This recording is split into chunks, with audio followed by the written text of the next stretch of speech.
Oh, Irish football and Colorado guy. Oh boy. They had as good a weekend as they can have. Worst quarterback play for a win in NFL history. For a guy that threw over 20 times, no one's thrown for less yards than Bo Nix and gotten a win.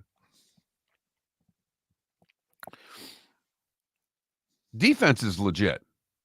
Oh yeah, absolutely. Good morning, Guillermo. How you doing?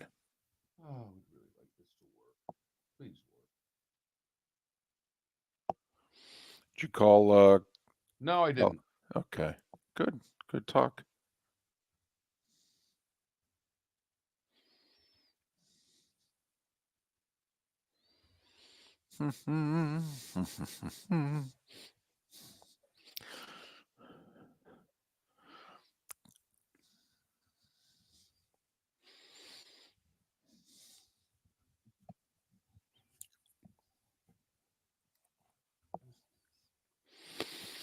Well, yeah, Helene did a lot of damage, Guillermo. Coffin Boss, Spitz, EB. Huh, podcast playground. Here we go.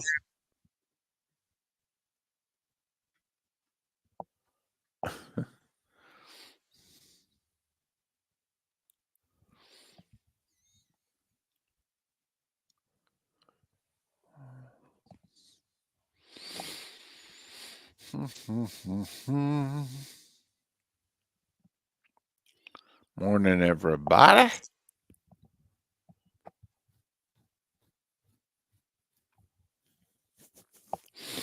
Boy, I'll tell you, for as bad as Tampa looked against Denver, that's how good they looked against Philly.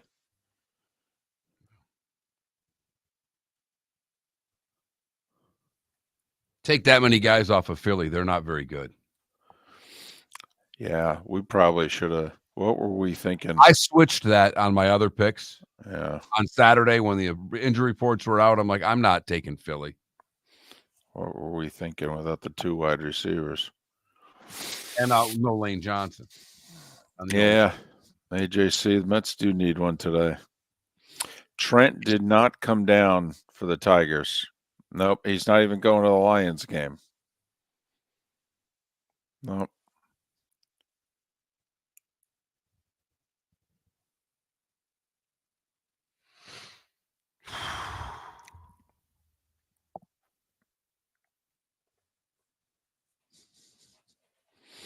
Yeah, Finn's starting the Pro Bowl quarterback tonight. It's a good line.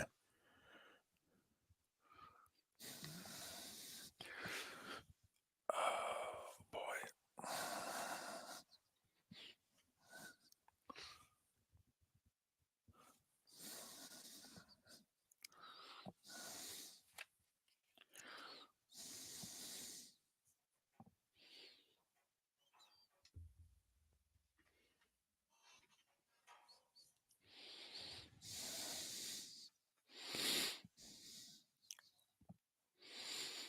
Morning, Bigham. EB. Helene was something.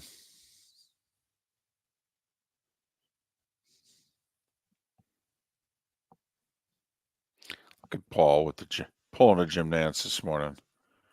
We were waiting for you, Ambient.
EB, that's that you're going to go with that, huh?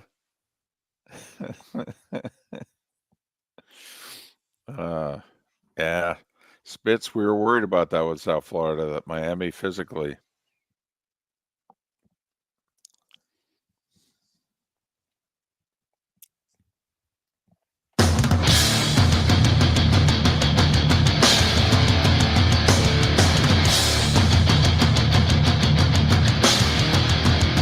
You're listening to Miller and Moulton, coming at you from the Floormeister Studios. Floormeisters, keeping it real. And now, here's Mark Miller and David Moulton.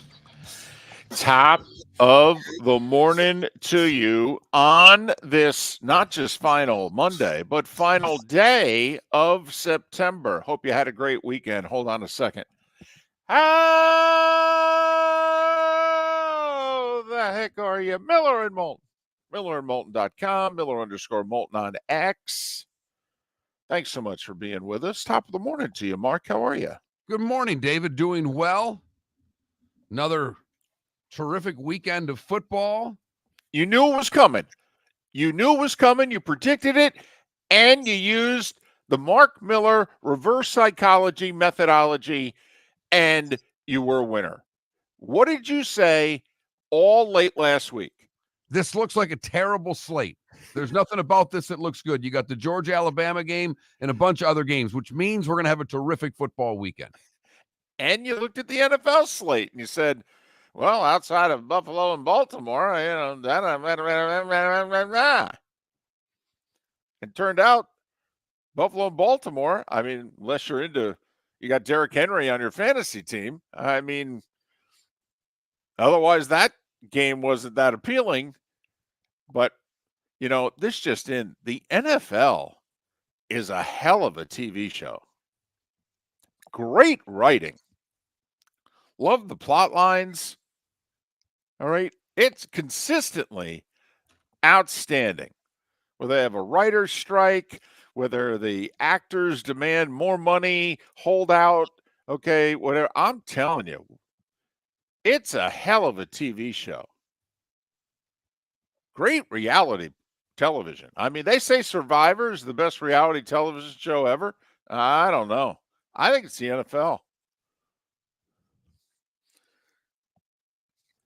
It finds a way to deliver every week. Even when seemingly you don't think it's going to deliver, it finds a way to deliver. Speaking of delivering, did Georgia, Alabama deliver? Took a while. It definitely took a while. Took a while. It did. But let me tell you, you know, it's like a 4-part miniseries. And the first 2 parts, you're like, where's this going? Because I don't like where it's going, and somebody convinces you, you know, just let's give it a little bit longer. You sure? Where is this? How's this going to end? Where's this going to end up?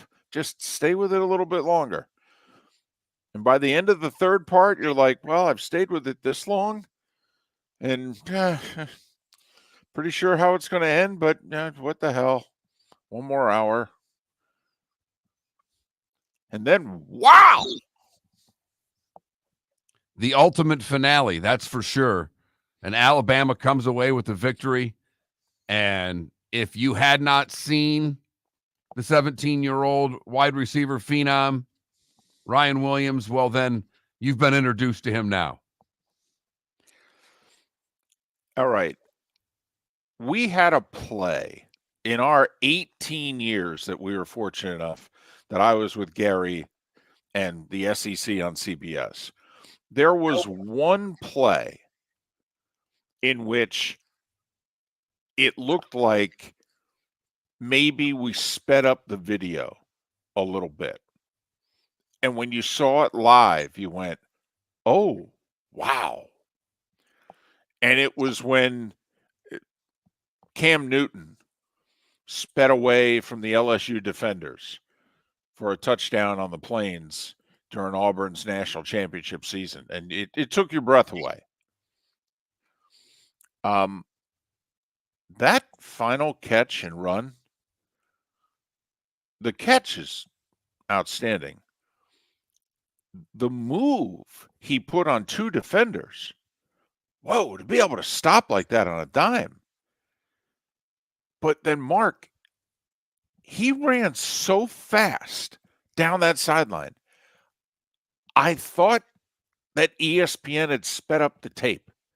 His legs were moving so fast. I'm like, it's a cartoon. It's Wile E. Coyote. Man, is that a spectacular play. Whew. And he seemingly had spectacular plays all night long, but nothing to top the one play, 75-yard drive that would be the final points of the game and give Alabama the victory. Boy, that tell you, can we have 2 freshman wide receivers be the first team All-Americans? I don't know, because the kid from Ohio State is nothing to sneeze at. He's Right. spectacular, David. Uh-huh. Yes. And you saw him play live as well. Uh-huh. Yeah. Watched him on Saturday night, and the catch that he made, the one-handed grab, some of the other plays he made, just ridiculous. I know. I mean, they do look like they're the 2 best wide receivers in the country. They're 17. Oh, my goodness. But they have to stay 2 more years after this one. I mean, somebody in the NFL's going, hey, we're having trouble scoring touchdowns. You sure about this 3 years removed from high school thing? Are we sure about this? I mean, because I don't know. They look ready to me, boss. Maybe a supplemental draft? I don't know. Do we work something in a gray area? Something? Whew. Can we go back before Saturday? Can we go back to Friday night? How about the Miami-Virginia Tech ending? David, I don't know how the hell they called it a touchdown. I don't. I'm with you. But after they called it a touchdown. Uh-huh. Keep going. How did they take the touchdown off the board? This is how you knew it wasn't a touchdown originally. Nobody from Virginia Tech reacted nobody was yelling. Okay, Miami was celebrating. They had the ball. They're running the sidelines. The game's over. And the Virginia Tech players who were in the end zone, they had no problem with it. They knew they didn't have it. It wasn't theirs. But the officials got together and said, I think it was simultaneous possession. In that case, it goes to the offense. Touchdown. And the Virginia Tech players were like, seriously? Okay. But, Mark, I'm with you. Once they ruled what they ruled, I thought this was going to be another case of Miami fans complaining, boy, are we getting hosed again. And I had to hand it to Sean McDonough on Saturday when there was a replay in his game, and I don't recall who was doing color. Says, well, it's got to be indisputable evidence to turn that call over. And Sean goes, no, it doesn't. Did you see the end of the Miami-Virginia Tech game? Good for you. Damn right, good for him. Good for you, Sean McDonough. Sean, I've been doing this so long, I don't care anymore, McDonough. Not good for one you. bit. Mark, I'm so with you.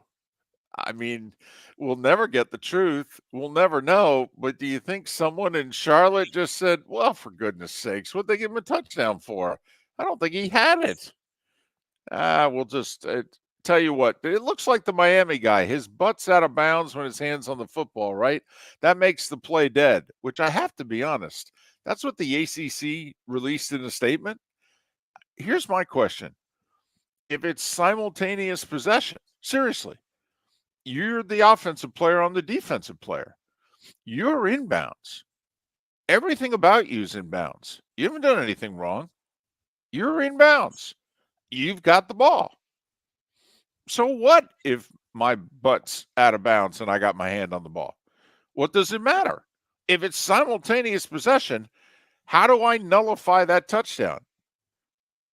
You're in bounds. You didn't do anything wrong. It's simultaneous possession. Shouldn't that be? Doesn't your butt have to be out of bounds? Don't you have to have erred in some way, shape, or form for me to take that touchdown away from you? Not me. Wouldn't, in theory, that take the interception away from me? If you ruled it an interception, you'd have to go, well, you couldn't. You were out of bounds. Oh, okay. So I didn't even understand, I think they didn't want to come out and say, we think the officials got the first call wrong. And honestly, I thought they made it up. Waiting till Saturday certainly gave the appearance that they made it up, David. What was it, like 2 hours later? They released what they released. So by that time, it was what, 1 in the morning, 1:30 in the morning, something like that? Which means no one got it all till they woke up in the morning. They were long in bed, and that game was a memory. Right. So, Paul in the Twitch chat room thinks what a lot of people think, that the ACC made a business decision. That the conference just said, listen, it's really close. Who's it benefited us more? If Miami or Vatech wins? Miami? Incomplete.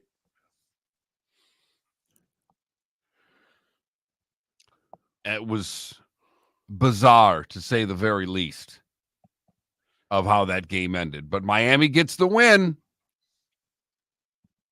And that was the only winning done in the state of Florida over the weekend. Boy, was, well, until Sunday.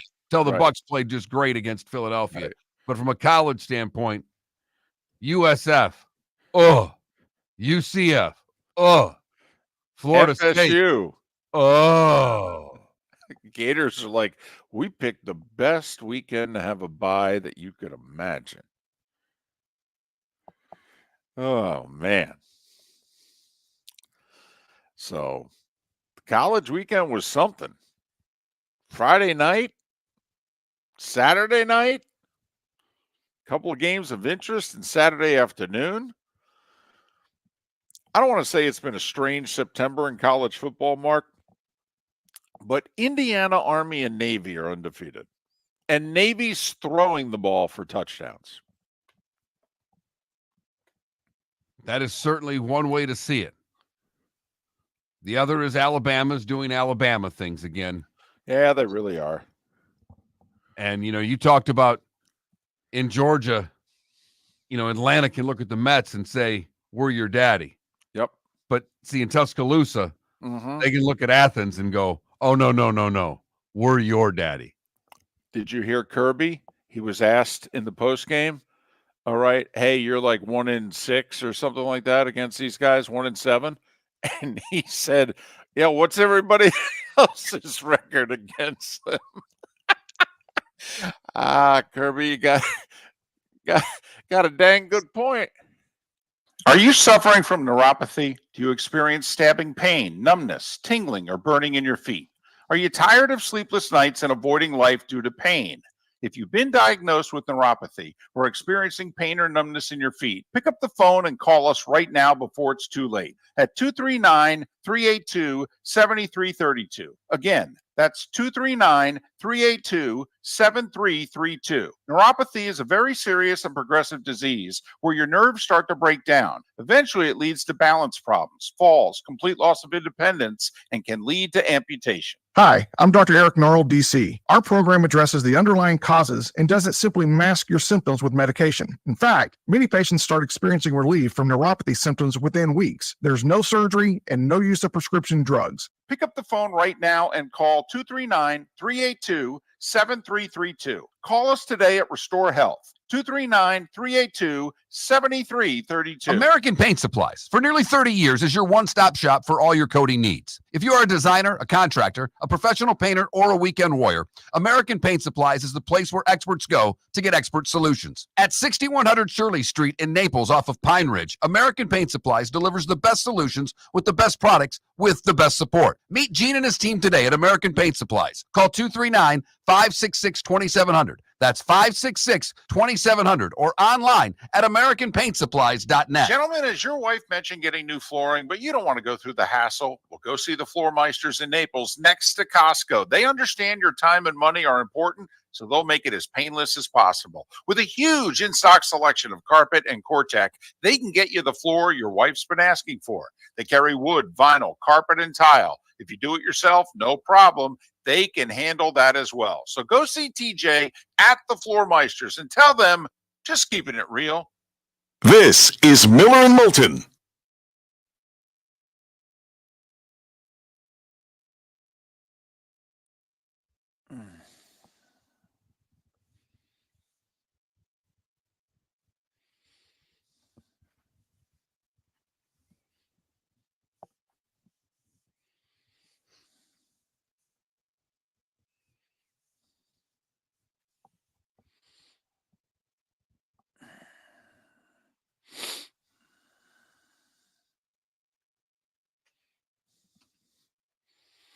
Yeah, Steve, it really was. Got called up. Was going to pitch the season finale. Got rained out. Have no idea if he'll ever make it in this show again. Well, Ambient, I would love for it to decide who the group of 5 team is that makes the playoff.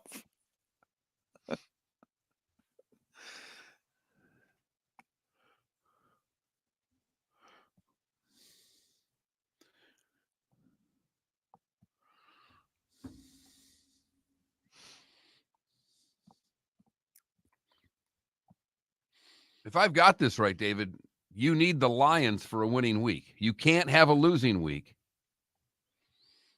Correct. I'm 2-1-1.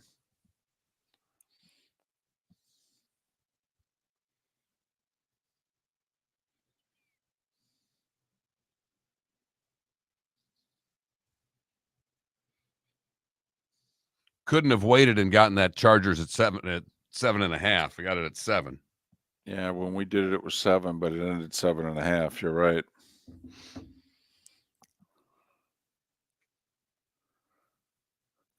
That's okay. How many people, when Georgia scored, but failed on the 2-point conversion, and it's 34-33, how many of you went, I'll be damned, the line is Georgia -1? You had to think it quickly because it didn't last long. Trust me, I would have taken the tie. It would have been your second of the week. I don't think we've ever had a week where one of us had 2 pushes.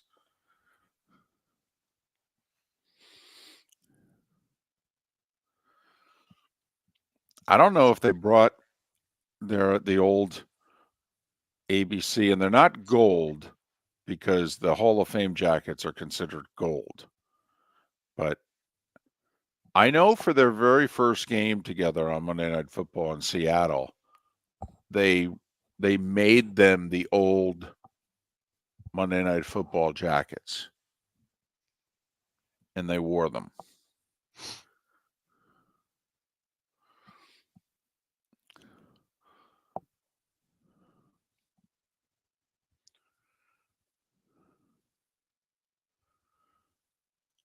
But yeah, Lions going what, all black tonight? Oh, boy. Because those are Souther colors. I know. Don't you want to see the silver? I just... If we owned a team, we would literally mandate whenever we're on national television, we would have a picture of this is how we look. Okay. This is how we dress. This is how we dress at home. This is how we dress on the road. Right. You know.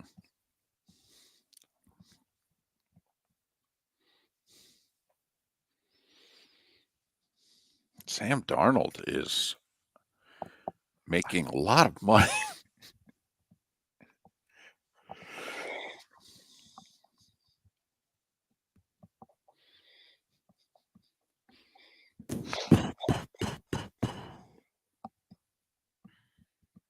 Having his Nick Foles-like season.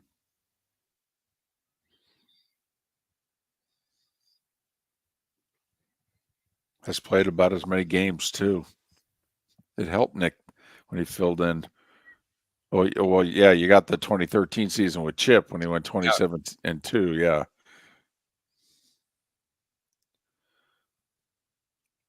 Paul, We may be old guys, but tell us we're wrong. Come on. Come on. You mean to tell me that, come on, every team's got their uniform, their classic uniform.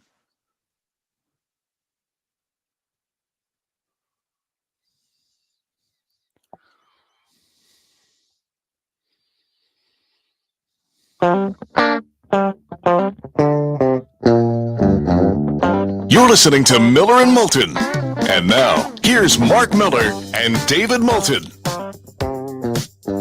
21 minutes past the hour. Top of the morning to you. How the heck are you? Miller and Moulton. MillerandMoulton.com. Miller_Moulton on X. And Miller and Moulton brought to you in part by American Paint Supplies, your one-stop shop for all your coating needs. Well, we spent most of the first segment, if not all of it, talking about Saturday and really even a little Friday night with the controversial Miami-Virginia Tech ending. But yesterday, once again, product delivers. I will say this. I don't know if I've ever remembered, and this may be an odd first point for me to bring up, but Mark, if you took the points so far this week in the NFL, you're 10-4, but you've had not one, not two, but 3 half-point wins if you've taken the points. The Giants, the Saints, and the Chargers all lost, but all covered by a half a point. Giants lost by 6. They were getting 6.5. Okay. Or they lost by, what was it, 5 and getting 5.5? Right. All right. The Saints lost by 2. They were getting 2.5. And the Chargers lost by 7, and they were getting 7.5. It depends on when you bet it. Yeah, I know. If you bet it on this show on Friday, they were only getting 7. At the time, that's true, unfortunately, and that's what we go by. We go by what it was when we placed the wager. Trust me, when Louisville was down 7 and had the ball last against Notre Dame, I'm like, is there any chance that was 7.5? Not when you picked it, you Yahoo, it wasn't. So I hear you. But Tampa Bay, Baker Mayfield looked terrific. Now, Philadelphia was pretty depleted. Both their receivers were out. Their lineman, Lane Johnson, was out. That's a big loss when you're talking about a guy that's going to the Hall of Fame on the offensive line and 2 stud receivers. But Tampa looked great after having a dud of a performance the week before. They looked fantastic. I will say we do have at some point start giving it up to the Denver Bronco defense. Not their offense, but the Denver Bronco defense is legit. Yes, very much After so. dismantling Tampa a week ago, they annihilated the Jets yesterday. And they did it with the pressure of playing the whole game, knowing their offense wasn't doing squat, and they were going to have to play at this level in order to win. Absolutely. Denver defensively is bringing it. They cause problems. But back to the Bucs for a second. That's a slow starting team also at home. I mean, what, Mark? They hadn't scored a first drive touchdown. Well, they hadn't under Baker Mayfield. I think you had to go back to Brady like 2 years ago, the last time the Bucs had an opening drive touchdown. And for them to get off to that kind of start, they looked really good. So good win for the Bucs, who are leading the division. Quick stat for the Eagles fans out there, if there are any. Their first quarter stats for 4 games. They've allowed 350 yards and 20 points. They have 161 yards and have scored 0 points. They haven't scored a point in the first quarter yet. That seems to not be ideal. Seems to point at coaching. Well, the questions directed towards Nick Sirianni after the game were like, hey, you guys had 3 first quarter possessions, and Saquon touched the ball twice.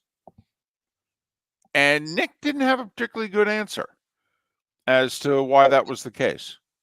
So, not that it would have mattered. All right. Tampa looked a step better. And Philly without their top 2 wide receivers and their best offensive lineman. So a good win for the Bucs, who are back in first. And there you go. Meanwhile, the other Florida team that played yesterday, whoo, Given a gift early to get some early points. mm-hmm. And, well, they would have needed a lot of gifts in order to win the football game. Oh, I don't know about that. I don't know about that. The defense in the second half forced 5 punts in a row. They got a 3-point lead. They got first and goal at the 4, second and goal at the 2. And they got bupkis out of it. And it was early fourth quarter, and you kind of, when you're watching it, going, yeah, this is going to come back and bite them, even though the defense gets 2 more stops after that.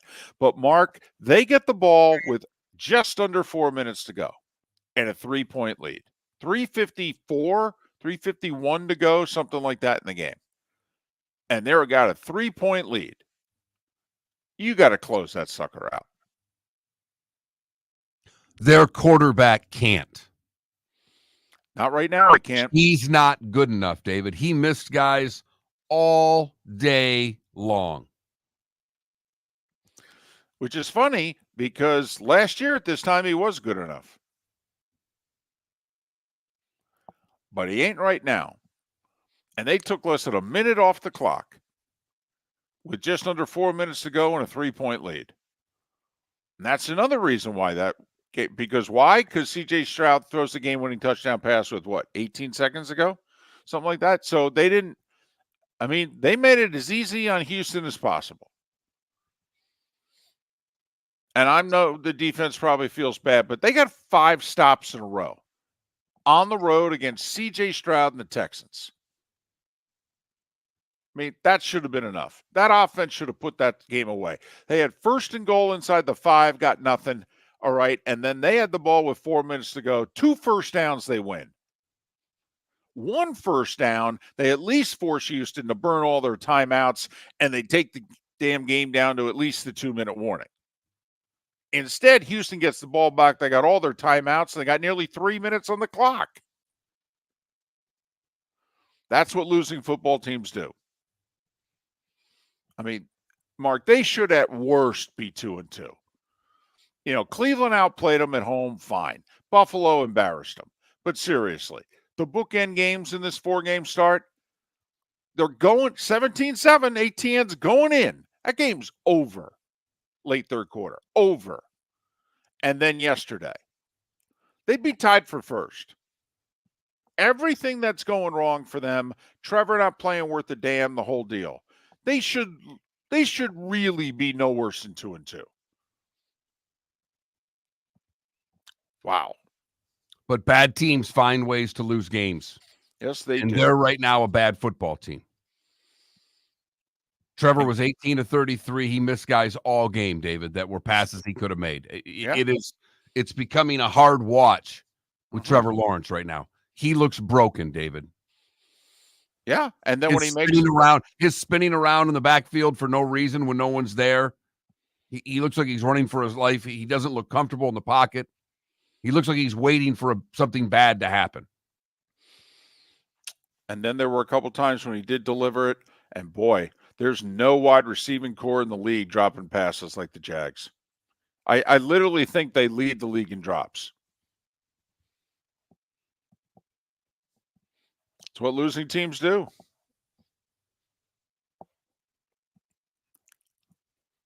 And then play calling comes into play as well. Tank Bigsby is running the ball down Houston's throat. They've got 3rd and goal from the 1.5-yard line, and they pass it. You got 4 feet left. You sure we can't run this ball twice? We just ran the ball down to the 1.5-yard line. You sure we can't run this thing 2 more times? Golly. That's a tough one because if you win it, you're game behind the Colts and the Texans, and you've already beaten Houston on the road. Right. You know, you're okay. You know, maybe this is another one of those 9-8 divisions, but we could be that team. I mean, think about the Bucs the last 2 years. They've won the South at 8-9 and 9-8. Yep. It was their season yesterday, Mark. It was. They couldn't And, score and from I'm the with one. you. Couldn't score from the 1 yard line. Nope. And then couldn't get 2 first downs when they needed to close out the clock. They got all the money on that side of the ball. Couldn't get it done. Is snoring bothering your spouse? Would you like to sleep in the same bed again? Do you know that snoring can affect your sleep cycle and cause lower testosterone levels? At Sleep Treatment Direct, we have easy solutions. We have a simple laser procedure that can improve snoring in 10 minutes. If you would like to get back in the same bed or are looking for a natural way to treat low testosterone, give us a call at 239-444-1741. That's 239-444-1741. Or go to sleeptreatmentdirect.com. That's sleeptreatmentdirect.com. Sleep Treatment Direct. Sleep safe and sound. Wine glasses never fall over until you get a brand new rug. Oh no! Ketchup bottles act normal till you're wearing a new shirt. Oh, you kidding me? And rocks slide peacefully on the road till the day you get a brand new windshield. Then they fly up off the road and attack without mercy. That's why new windshields from Glass Doctor come with our windshield protection plan. Unlimited repairs and 1 replacement for 12 months. Don't just fix it, protect it. Glass Doctor, a neighborly company. The world-famous cigar bar started as a neighborhood place in downtown Fort Myers, and now it's a brand, a destination, with 4 locations. The original place, Henry Street, Fort Myers, Gulf Coast Town Center, on Southeast 47th Terrace off the Cape Coral Parkway, and the Lounge on West 1st Street in Fort Myers. A place to go, whether you just need a relaxing drink and a smoke after a tough day at work, or a place to go celebrate. From relaxation to celebration, the world-famous cigar bar. At Physical Therapy and Balance Centers, our goal is to help you love your life. When your life is sidelined by an injury, dizziness, surgery, or condition keeping you from doing what you love, we're here to help you heal and feel your best. Our therapist evaluation will determine the root cause of your health challenges, resulting in a unique treatment plan customized just for you. Visit www.physical.com to find your nearest location and see how we can help you love your life.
Wait, there was NASCAR this weekend?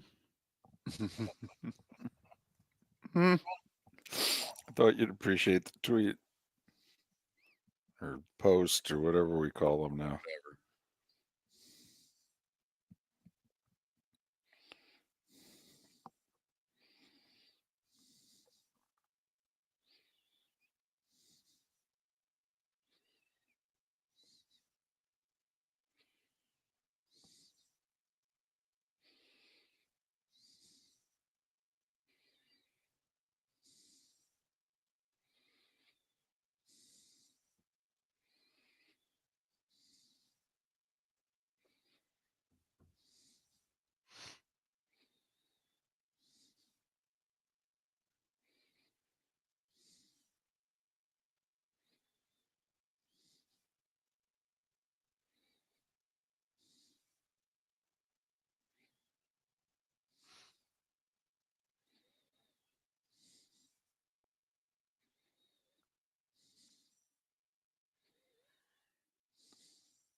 Spitz. I don't know if Stefanski has the authority.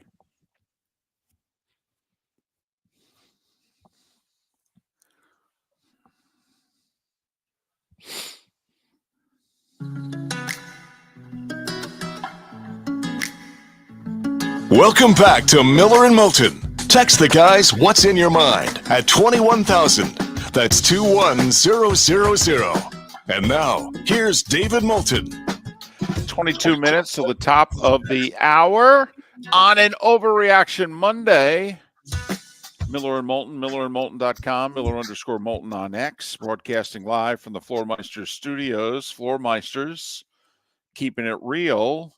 Lot to get to, a very eventful, not just Sunday, but weekend. We'll try to wrap it up as best we can with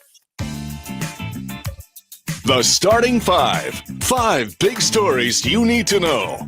Here is The Starting Five. You try to be the entire ensemble cast for the Love Boat during that. Twitch.tv/Miller and Moulton.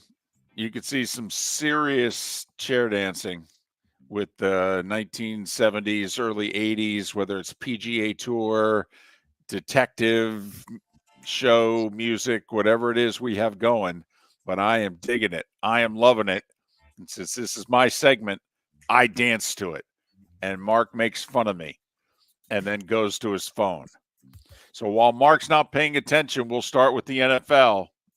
Baker Mayfield, 347 yards, 3 TDs, 2 passing, 1 rushing. Bucks whoop up on the Eagles again, 33-16. Tampa at 3-1 leads the South. Philly at 2-2, tied for second in the East. We'll get to who's in first in a moment. Jacksonville had the Texans. Had them. Up 3, fourth quarter, first and goal. They don't score. That's okay. Defense gets 2 more stops. Hands the ball back to Trevor and company. Here you go, dude. Not even 4 minutes on the clock. 2 first downs. We win. We're out of here. Yeah, Houston 24-20. C.J. Stroud got the ball back with 3 minutes to go and went down the field. Boop, boop, boop. Threw a touchdown with 18 seconds to go. Texans, they're 3-1. And they're in the playoffs. It's already been decided. But no, it hasn't. But the Jags are 0-4. And, well, history says they're done, if not the standings. Bengals got their first win. Joe Burrow, 2 touchdowns. They beat Carolina 34-24. Both teams are 1-3. The Vikings are 4-0.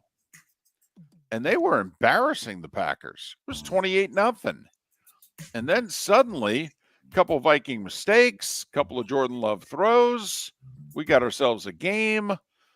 Vikings put them away, though, with a late field goal, held on 31-29. They're 4-0. And they have a 2-game lead over the Packers. We'll find out after tonight if they have a 1 or 2-game lead on the Lions. Jordan Love, an interesting day. He had 3 picks, and he also threw 4 touchdowns. Looked rusty. Colts beat the Steelers. So much for the Steelers being undefeated.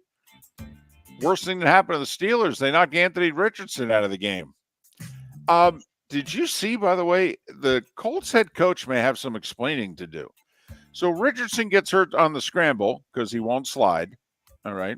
He thinks he can, continue to take on NFL players and not get hurt.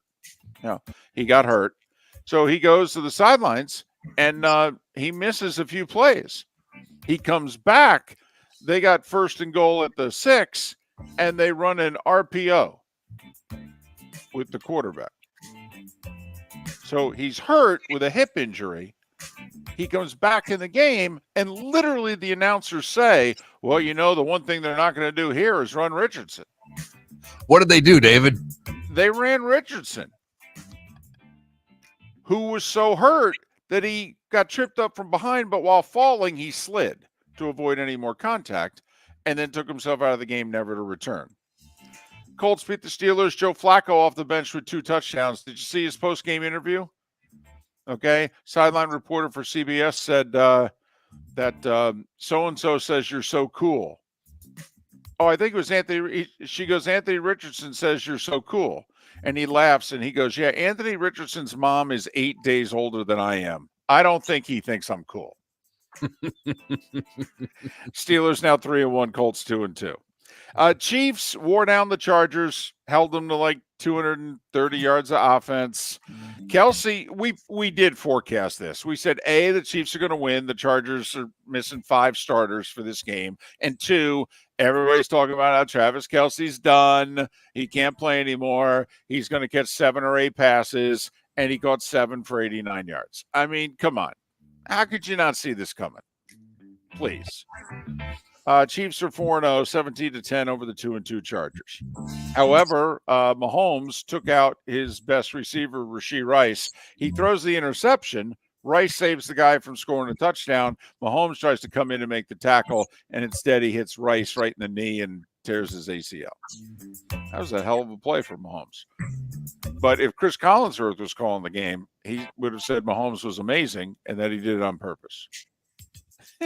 That was a cheap shot. Collinsworth really loves Mahomes, though. He does. That's all. That was the point I was trying to make. That's all. He throws passes into the ground. He says he does it on purpose. That's all. I'm just saying. The Ravens destroyed the Bills. First time the Bills had lost the game by more than a score in nearly 3 years. 35-10, the final. Derrick Henry at 199 yards. Do you get more points in a fantasy league if you get to 200? No, there might be a bonus for Okay. 200, but it's just all. Anyway, he opened up the game with an 87-yard touchdown run. First carry of the game. Outran the Bills secondary. Yeah, don't think he was touched on that 87-yard run. No, he does not look old or shot either. I don't know. Maybe it's the difference playing behind the Ravens offensive line and the Titans offensive line. Could be, or just me. Bills fall to 3-1. Ravens are 2-2. Give it up to the Broncos. They went on the road again and beat a so-called better team. Did it to Tampa the week before. Did it to the Jets in the rain yesterday. 10-9. Bo Nix. Well, he got the win. He got his first touchdown pass, but he threw for 60 yards. That's how good the Broncos defense was. Bo Nix now holds the record for the fewest passing yards in a winning NFL game with a minimum of 20 pass attempts. Congratulations, Bo. Both teams are 2-2. And you wonder if the Jets are going to rue this one at the end of the year. Another terrific game between the Saints and Falcons because they hate each other and they play terrific games. Younghoe Koo with a career-long 58-yard field goal, and he did it with 2 seconds to go. Atlanta beats the Saints 26-24. Both teams were 2-2. DeAndre Swift, nice game, 165 total yards, rushing and receiving, and a touchdown. Bears, Caleb Williams looked better. 24-18 over the Rams, who are 1-3, and the Bears are 2-2. Washington, this Jaden Daniels, this is for real, folks. He had 4 incompletions yesterday. 4. He's completing the best percentage of passes for any NFL quarterback 4 games into a season ever. The guys who are second and third are named Peyton Manning and Tom Brady. That's how well he's playing. He was 26 of 30. Washington with 449 yards of offense. You don't think Cliff Kingsbury liked that, huh? Coming back as the OC of Washington to Arizona, beating them by 4 touchdowns. You don't think maybe he felt good yesterday, do you? Yeah, Washington's in first place in the NFC East, ladies and gentlemen, at 3-1. Arizona's 1-3. The Niners did to the Patriots what we thought, 30-13. Patriots held 216 yards of offense and 3 turnovers. Niners are 2-2. Vegas with the much-needed win against the Browns, 20-16. Cleveland has not scored more than 18 points in a game this year. I don't know. That seems to be a problem. 2 games Monday night. Tennessee at Miami. Dolphins a 2.5-point favorite. That line's moved 3.5 points. All since they named Huntley the starter instead of Skylar Thompson. Wow. That's how bad Skylar Thompson is. The Lions now a 4-point favorite at home against Seattle. Don't be surprised by how many starters for both teams aren't playing tonight. The list is the most I've ever seen for a Week 4 game in the NFL. It's a staggering list of players not playing tonight for both teams. College football, new AP poll, Alabama number 1, Texas 2, Ohio State 3, Tennessee 4, Georgia 5. Miami drops one spot to 8. In the coaches poll, Texas still 1, and then you got Bama, Ohio State, Tennessee, Georgia. Okay. In fact, the top 10 teams are identical, and the order is identical in the AP and the coaches outside of 1 and 2 and 1 and 2. You get the idea. Baseball. Regular season wrapped up yesterday, except for the Mets and Braves. We'll get to that in a moment. Kansas City beat Atlanta 4-2. The Royals officially the 5 seed. They'll play Baltimore in the first round because Detroit lost at home to the White Sox 9-5. The Tigers are the 6 seed. They'll play Houston in the American League. The White Sox officially ended the season 41-121. As for the Mets, they beat Milwaukee 5-0. Braves and Mets with a doubleheader today. It's real simple. If it's a split, both teams make the playoffs. The Braves is the 5, the Mets is the 6. If one team sweeps the other, the team that gets swept is out, and the Diamondbacks are in as the 6 seed. Diamondbacks a winner yesterday, 11-2 over San Diego. Luis Arraez for the Padres won the batting title. That's his 3rd batting title in 3 years with 3 different teams.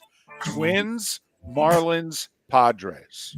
Well, the importance of, getting guys on base and batting average means a lot in today's game, so just keep shipping them around. Right. Padres are the 4 seed. Tampa Bay ended the season below 500 at 80-82. They lost to the Red Sox 3-1, who ended the season 500. It was also the last game for Joe Castiglione as voice of the Red Sox. Marlins ended the season 62-100 with the 3-1 win over Toronto. Yankees ended up as the 1 seed. They beat Pittsburgh 6-4. Houston and Cleveland were postponed. It doesn't matter. Houston's the 3 and Cleveland's the 2. Baltimore beat Minnesota, who ended the season losing 18 of 27. Baltimore's the 4 seed. Dodgers are the 1 seed in the National League. They beat Colorado 2-1. Ohtani there ended up with 54 homers and 59 steals. But he finished 5 points behind Arraez for the batting title, which would have given him the Triple Crown. Phillies ended up falling back to the 2 seed late last week and over the weekend, but they did end with a win, 6-3 over Washington. That win is key for if the Phillies and Yankees play in the World Series, the Phillies with 1 more win than the Yankees. So Dodgers and Phillies will have home field in the World Series if they get there. St. Louis over San Francisco 6-1. Texas 8-0 over the Angels. Last ever game for the Oakland A's. They lost in Seattle 6-4. Our Reds beat the Cubs, just to tease us some more, Mark, 3-0 in 10. They finished with 77 wins. We needed them to finish with 82 wins. Thank you very much. In NASCAR, our buddy Ross Chastain got to smash a watermelon after all. Picked up his first win of the year. He passed Martin Truex Jr. on a restart with 20 laps to go, and he held on to win his first of the season at Kansas.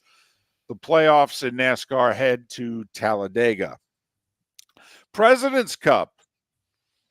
A lot of drama, a lot of emotion. All right. This was actually good television if you watched. I know 6 of you did. Anyway, it was 5-0 U.S. Then it was 5-5. Then the U.S. took 6 of 8 points on Saturday, and then they won singles 7.5 to 4.5. So they ended up winning 18.5 to 11.5. But in total number of holes won over the 4 days, the U.S. only won 1 more hole than the international team. It was actually a very close competitive match, but the U.S. managed to win almost all the close matches. That's what winners do. 10th straight win for the U.S. in the President's Cup. WNBA playoffs, top 4 seeds are left. The 1 seed New York beat the 4 seed Las Vegas, who's trying for a 3-peat, 87-77. The 3 seed Connecticut went to the 2 seed Minnesota and won 73-70. That's game 1 of the best of 5. And finally, there was a monster NBA trade over the weekend. The Knicks and the T-Wolves, for various reasons, decided to send Karl Anthony Towns to New York for Julius Randle, Dante DiVincenzo, a first-round pick. There'll be other players thrown in to make it work salary cap-wise. That is a monster trade because both Towns and Randle have been all NBA players here in recent years. Monster trade. And DiVincenzo was third in the league in three-point shooting. It could be a win-win for both teams, but that's a monster trade right before the training camps. And at 8 minutes before the hour, that was the starting five. 5 big stories you need to know here on Miller and Moulton. David, I will admit, Friday I watched some President's Cup. I was intrigued watching the international team whoop up on the Americans. You vowed it would never see the light of day in your household this weekend. And on Friday, it did. I don't know what happened, but I caught myself into watching the event. The Canadian team paired up one, which was kind of cool at their home country in the international event. So you were right. It was good television, what I watched. It was a lot of emotion. Internationals were into it. The U.S. was into it. We'll see if it continues in its current format. Miller and Moulton, thanks for listening.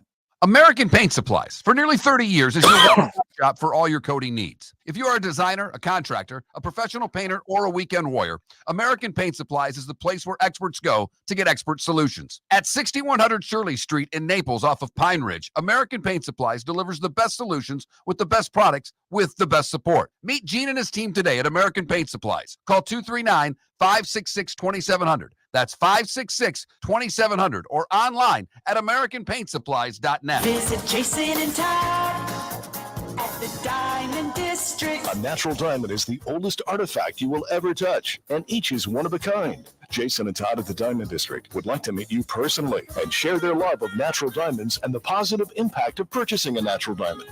We promise that in our vault sits the largest selection of GIA-certified natural diamonds at the most competitive prices in the world. Jason and Todd look forward to shaking your hand and welcoming you to their Diamond District family. The world-famous cigar bar started as a neighborhood place in downtown Fort Myers, and now it's a brand, a destination, with 4 locations. The original place, Henry Street, Fort Myers, Gulf Coast Town Center, on Southeast 47th Terrace off the Cape Coral Parkway, and the Lounge on West 1st Street in Fort Myers. A place to go, whether you just need a relaxing drink and a smoke after a tough day at work, or a place to go celebrate. From relaxation to celebration, the world-famous cigar bar. Mark Miller for Molly Maid. Why Molly Maid, you ask?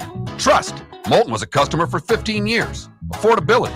Didn't I just say Moulton was a customer for 15 years? Worry-free services. Our professional house cleaners are fully insured and a 24-hour warranty. Call Molly Maids today at 239-774-5839. That's 239-774-5839 or online at mollymaid.com/FTMYERS. That's mollymaid.com/FTMYERS. Gentlemen, as your wife mentioned getting new flooring, but you don't want to go through the hassle, well, go see the Floor Meisters in Naples next to Costco. They understand your time and money are important, so they'll make it as painless as possible. With a huge in-stock selection of carpet and Cortec, they can get you the floor your wife's been asking for. They carry wood, vinyl, carpet, and tile. If you do it yourself, no problem. They can handle that as well. So go see TJ at the Floor Meisters and tell them, just keeping it real. The Cape Coral Police Department is growing. They are currently looking for police officers and are offering a $10,000 signing bonus to newly hired officers. If you desire a career in law enforcement, or if you are already in law enforcement and thinking about making a move to a better agency, think Cape Coral Police Department. If you're looking for a police department that is committed to excellence, that invests in the highest level of training, state-of-the-art equipment, and some of the highest compensation in all of Southwest Florida, then the Cape Coral Police Department is for you. Visit capecops.com. That's capecops.com. This is Miller and Moulton.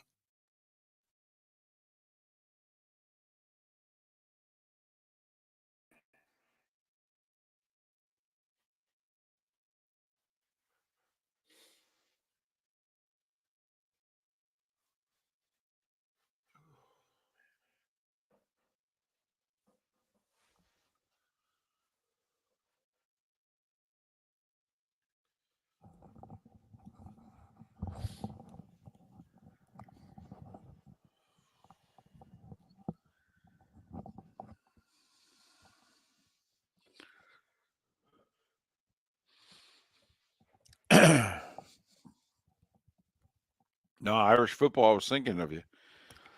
And I was seeing how Saturday was playing out. I'm like, well, you're having a great day.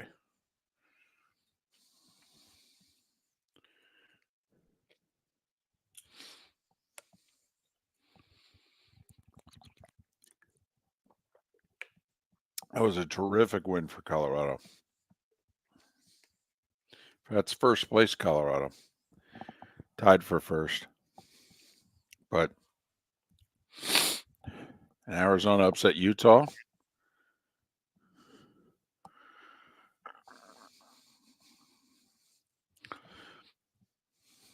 I don't know, Irish. I mean, that was the best game they played all year. So I think we got to see them do it again. Because they didn't look that good against Colorado State. They didn't look that good, obviously, against Baylor. You know, I don't know if it was Dion or somebody on the team that said we're making progress. Yeah. And that was a Ran the ball a real little bit. Their What? defensive line, they ran the ball a little Yep. bit. Defensive line looked good. No, it was a Yep. complete game. And not a good performance for UCF. KJ Oof. Jefferson looked awful. Well, he can't throw the ball. He can run it, but he can't throw it. Yeah, but even his decision making and pulling it out when he should be running, when he should be handing it off, he just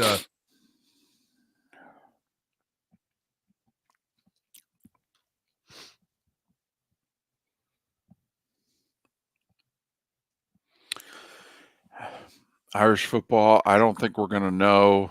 I mean, their two toughest games the rest of the way are Navy and Georgia Tech until USC. I mean, they're in a seriously, really bad spot because they don't play anybody. their schedule fell apart on them, and it's not. Florida State has really let them down. They needed that to be a good quality win.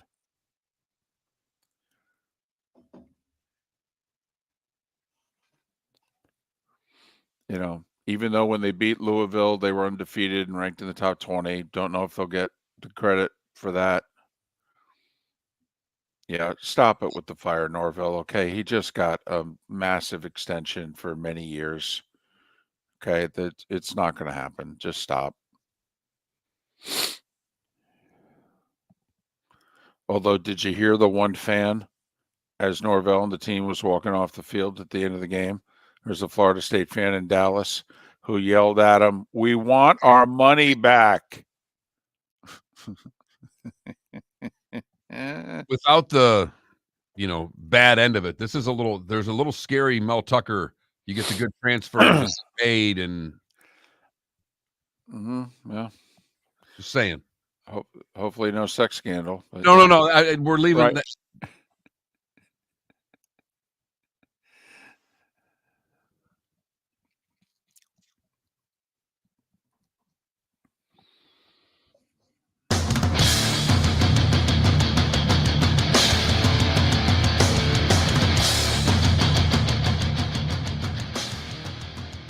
You're listening to Miller and Moulton, coming at you from the Floor Meister Studios. Floor Meisters, keeping it real.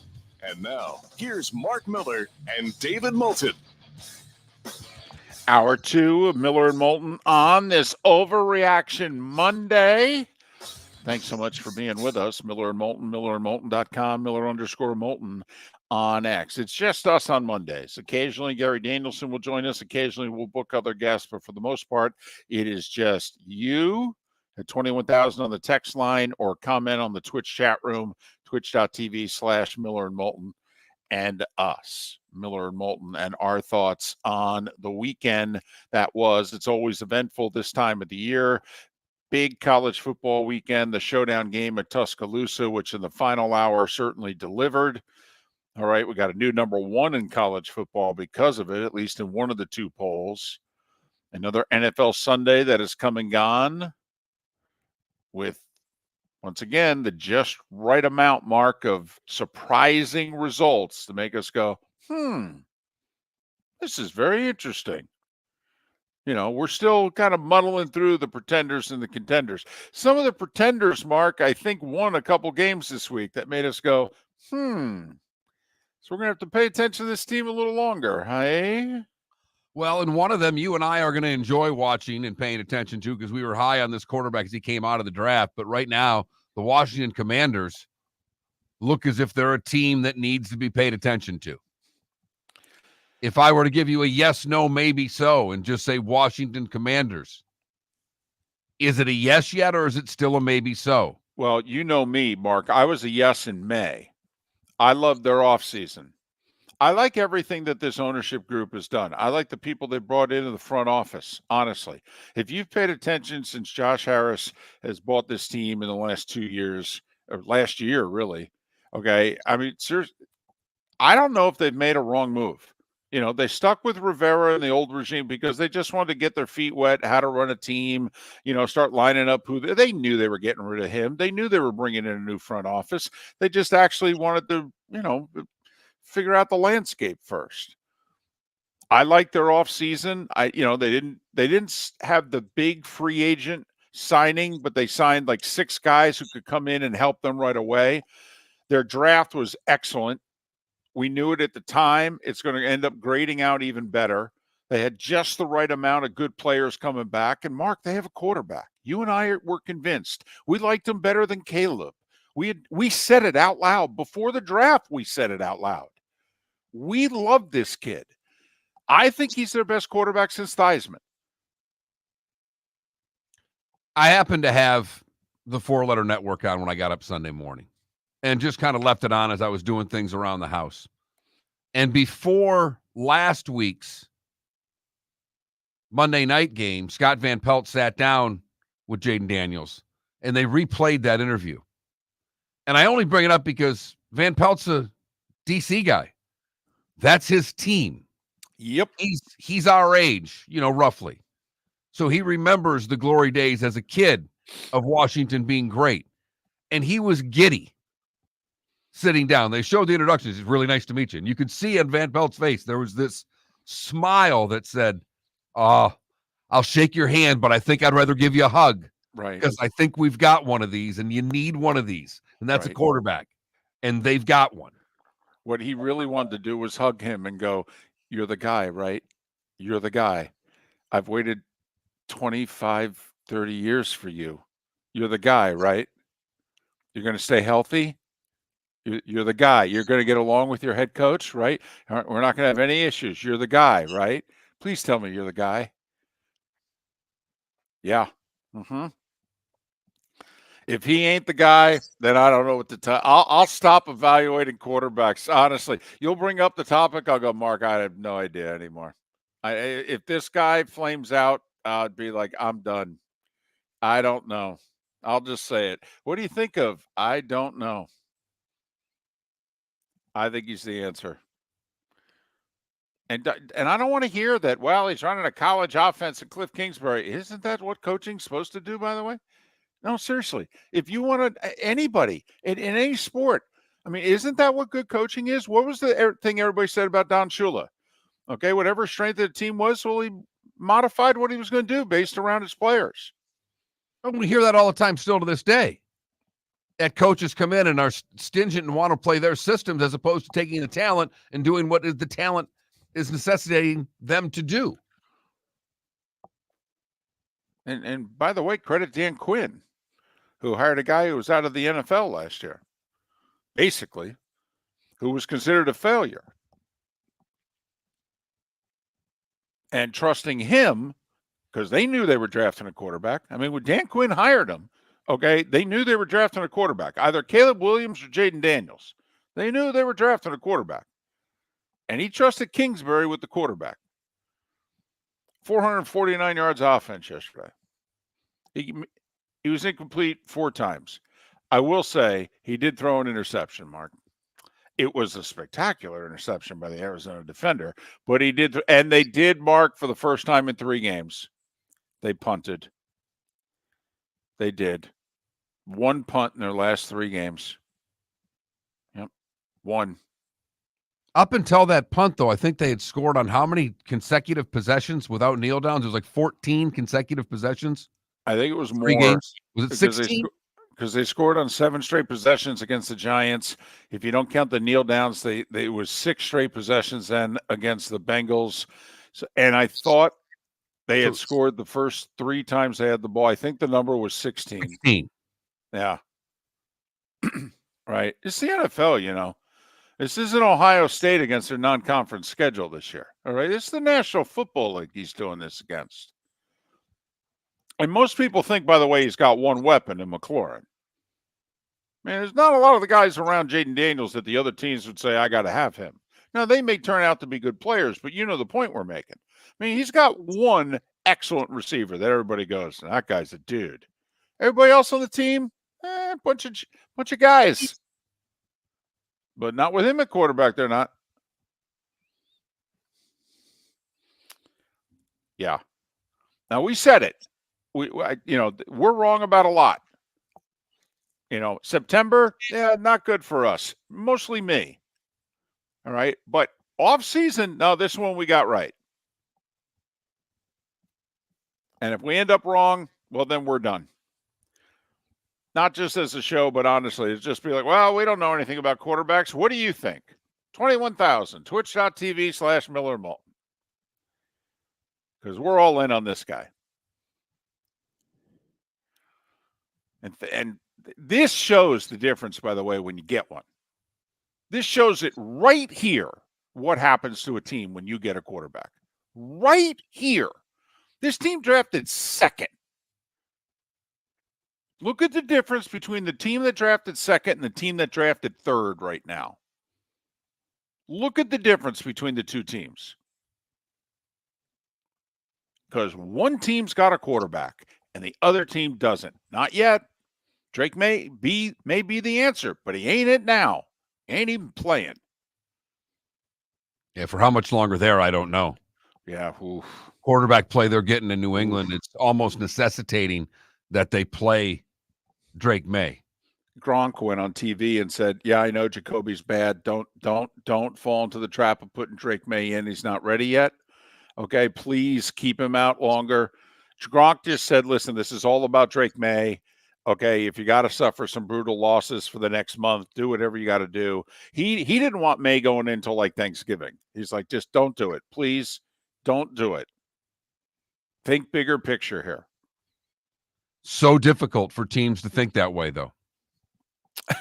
Well, sure, because it doesn't matter if you get a 5-year contract. You look at it and you think that's 3. Right?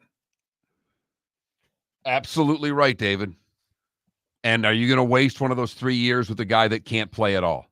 Or are you going to try to develop him on the fly, which may or may not be to his benefit? What do you do if you're Cleveland, by the way? The Browns, to review, Mark, have scored 17, 18, 15, and 16 points in games this year. Well, they're consistent. Oh, yeah. Yeah. They're averaging 16.5 points a game. They have not scored more than 18 in a game. And 2 of those 18 were a safety by the defense. So the offense has not put more than 17 points on the board in a given game. They're 1-3. Their lone win is against the 0-4 Jags. Now, part of it, I do feel a little bad for Deshaun Watson because the Browns wide receivers, actually, I said earlier, the Jags wide receivers, all right, lead the league in drops. All right. Actually, officially, it's the Browns. And Deshaun's interception yesterday was an absolute joke. He literally threw maybe his best pass of the day over the linebacker before the safety, right in the middle, would have been like an 18-yard gain, hit him in the numbers. Ball bounces up in the air, is picked off. Ridiculous that he ends up getting blamed. But if you watch the other part of the game, hey, it's not that good. They've got issues. Most teams mark at 1-3, scoring like that. What would they do week 5? They'd be looking to make a change. They'd probably put the backup in. We need a change of pace and what have you. Yeah, they're married to this guy for 2.5 more years. Who's going to get their coach fired first, Deshaun Watson or Trevor Lawrence? Trevor Lawrence. Because Stefanski's the 2-time coach of the year in Cleveland. Yeah, I know. I know Peterson's won a Super Bowl and all that, but remember how last year finished. See, Stefanski won 11 games last year with 5 different quarterbacks. Doug Peterson lost 5 of his last 6 games last year to miss the playoffs, and now they're 0-4. Quick math, Mark. That makes him 1-9 in his last 10. I'm just saying.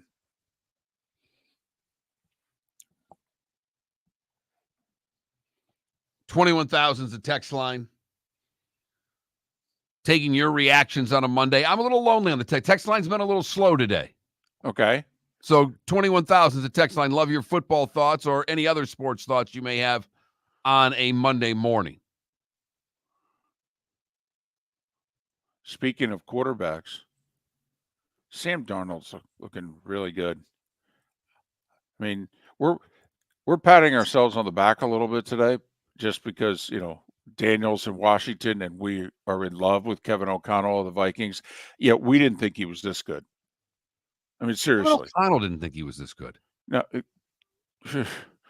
that's because up until the season started, he wasn't. I mean, they were damn near going to play JJ over Darnold. Right. I mean, we saw the press conferences with O'Connell when JJ was hurt. It sounded like, he lost a child. Right. I mean, is this going to turn out to be Dick Vermeil with Trent Green crying because Trent Green's out for the year with a knee injury? We're going to play Kurt Warner and we're going to play good football and we're going to win with Kurt Warner? Hey, whatever happened to Trent Green? Miller and Moulton. The Cape Coral Police Department is growing. They are currently looking for police officers and are offering a $10,000 signing bonus to newly hired officers. If you desire a career in law enforcement, or if you are already in law enforcement and thinking about making a move to a better agency, think Cape Coral Police Department. If you're looking for a police department that is committed to excellence, that invests in the highest level of training, state-of-the-art equipment, and some of the highest compensation in all of Southwest Florida, then the Cape Coral Police Department is for you. Visit capecops.com. That's capecops.com. Gentlemen, as your wife mentioned getting new flooring, but you don't want to go through the hassle, well, go see the Floormeisters in Naples next to Costco. They understand your time and money are important, so they'll make it as painless as possible. With a huge in-stock selection of carpet and Cortec, they can get you the floor your wife's been asking for. They carry wood, vinyl, carpet, and tile. If you do it yourself, no problem. They can handle that as well. So go see TJ at the Floormeisters and tell them, just keeping it real. American Paint Supplies, for nearly 30 years, is your one-stop shop for all your coating needs. If you are a designer, a contractor, a professional painter, or a weekend warrior, American Paint Supplies is the place where experts go to get expert solutions. At 6100 Shirley Street in Naples off of Pine Ridge, American Paint Supplies delivers the best solutions with the best products with the best support. Meet Gene and his team today at American Paint Supplies. Call 239-566-2700. That's 566-2700 or online at AmericanPaintSupplies.net. Mark Miller for Molly Maid. Why Molly Maid, you ask? Trust. Moulton was a customer for 15 years. Affordability. Didn't I just say Moulton was a customer for 15 years? Worry-free services. Our professional house cleaners are fully insured and a 24-hour warranty. Call Molly Maids today at 239-774-5839. That's 239-774-5839 or online at mollymaid.com/FTMYERS. That's mollymaid.com/FTMYERS. This is Miller and Moulton.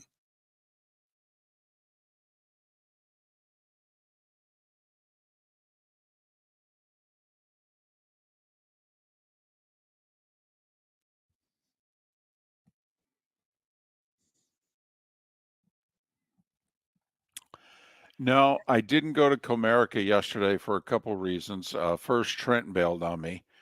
But I would have gone alone, except I wanted the game to have meaning. And when the Tigers had clinched, and I know they were playing for seeding yesterday, but I don't know. But to be honest, the real reason I didn't go, my red-eye flight took a lot out of me. And when I woke up yesterday, it was like lunchtime, and I was just kind of out of it. I just didn't feel like I had the energy to walk to the park and take it in. And so I just said, you know what? They have a nice setup. ESPN does for the crew. They set up in their meeting room.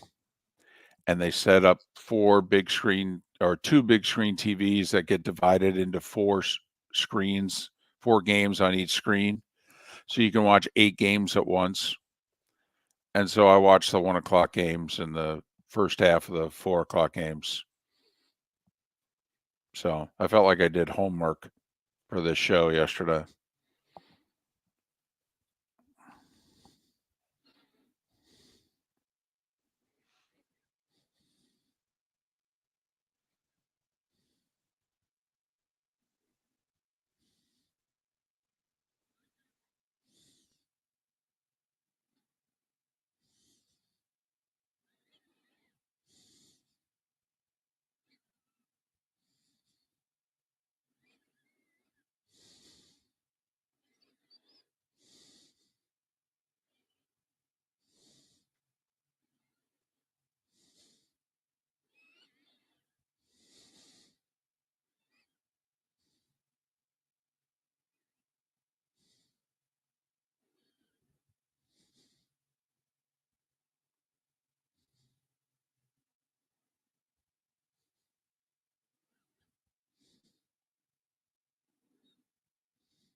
Well, I liked them a lot better at -3.5.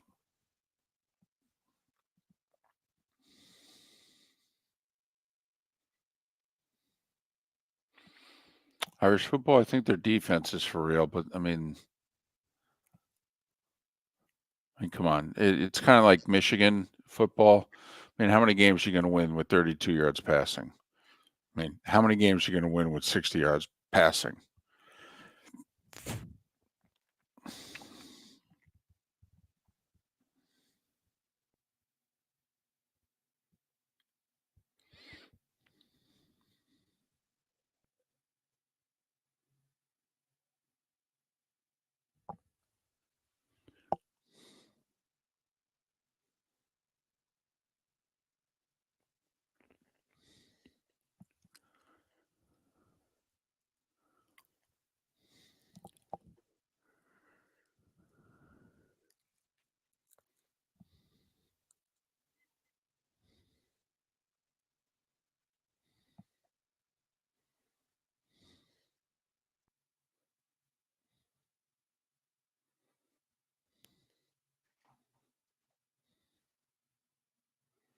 So the wife wanted to watch the Caitlin Clark story on 60 Minutes. The second story was all about insurance fraud after Ian. Mm-hmm. Yeah. Like you guys aren't aware of that story. Mm-hmm.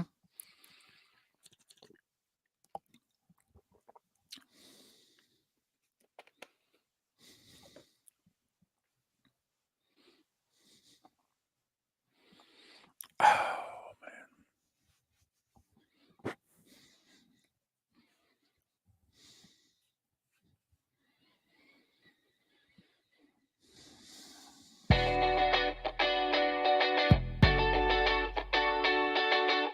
You're listening to Miller and Moulton. And now, here's Mark Miller and David Moulton. 21 minutes past the hour, coming at you from the Floormeister Studios on this Overreaction Monday. Thanks for being with us. Miller and Moulton, millerandmoulton.com, Miller_Moulton on X. David Sampson, Pat Kerwin to join us on the show tomorrow. The baseball playoffs get underway tomorrow, although it feels as if they're getting underway today. So you tell me, Mark, Mets and Braves doubleheader today.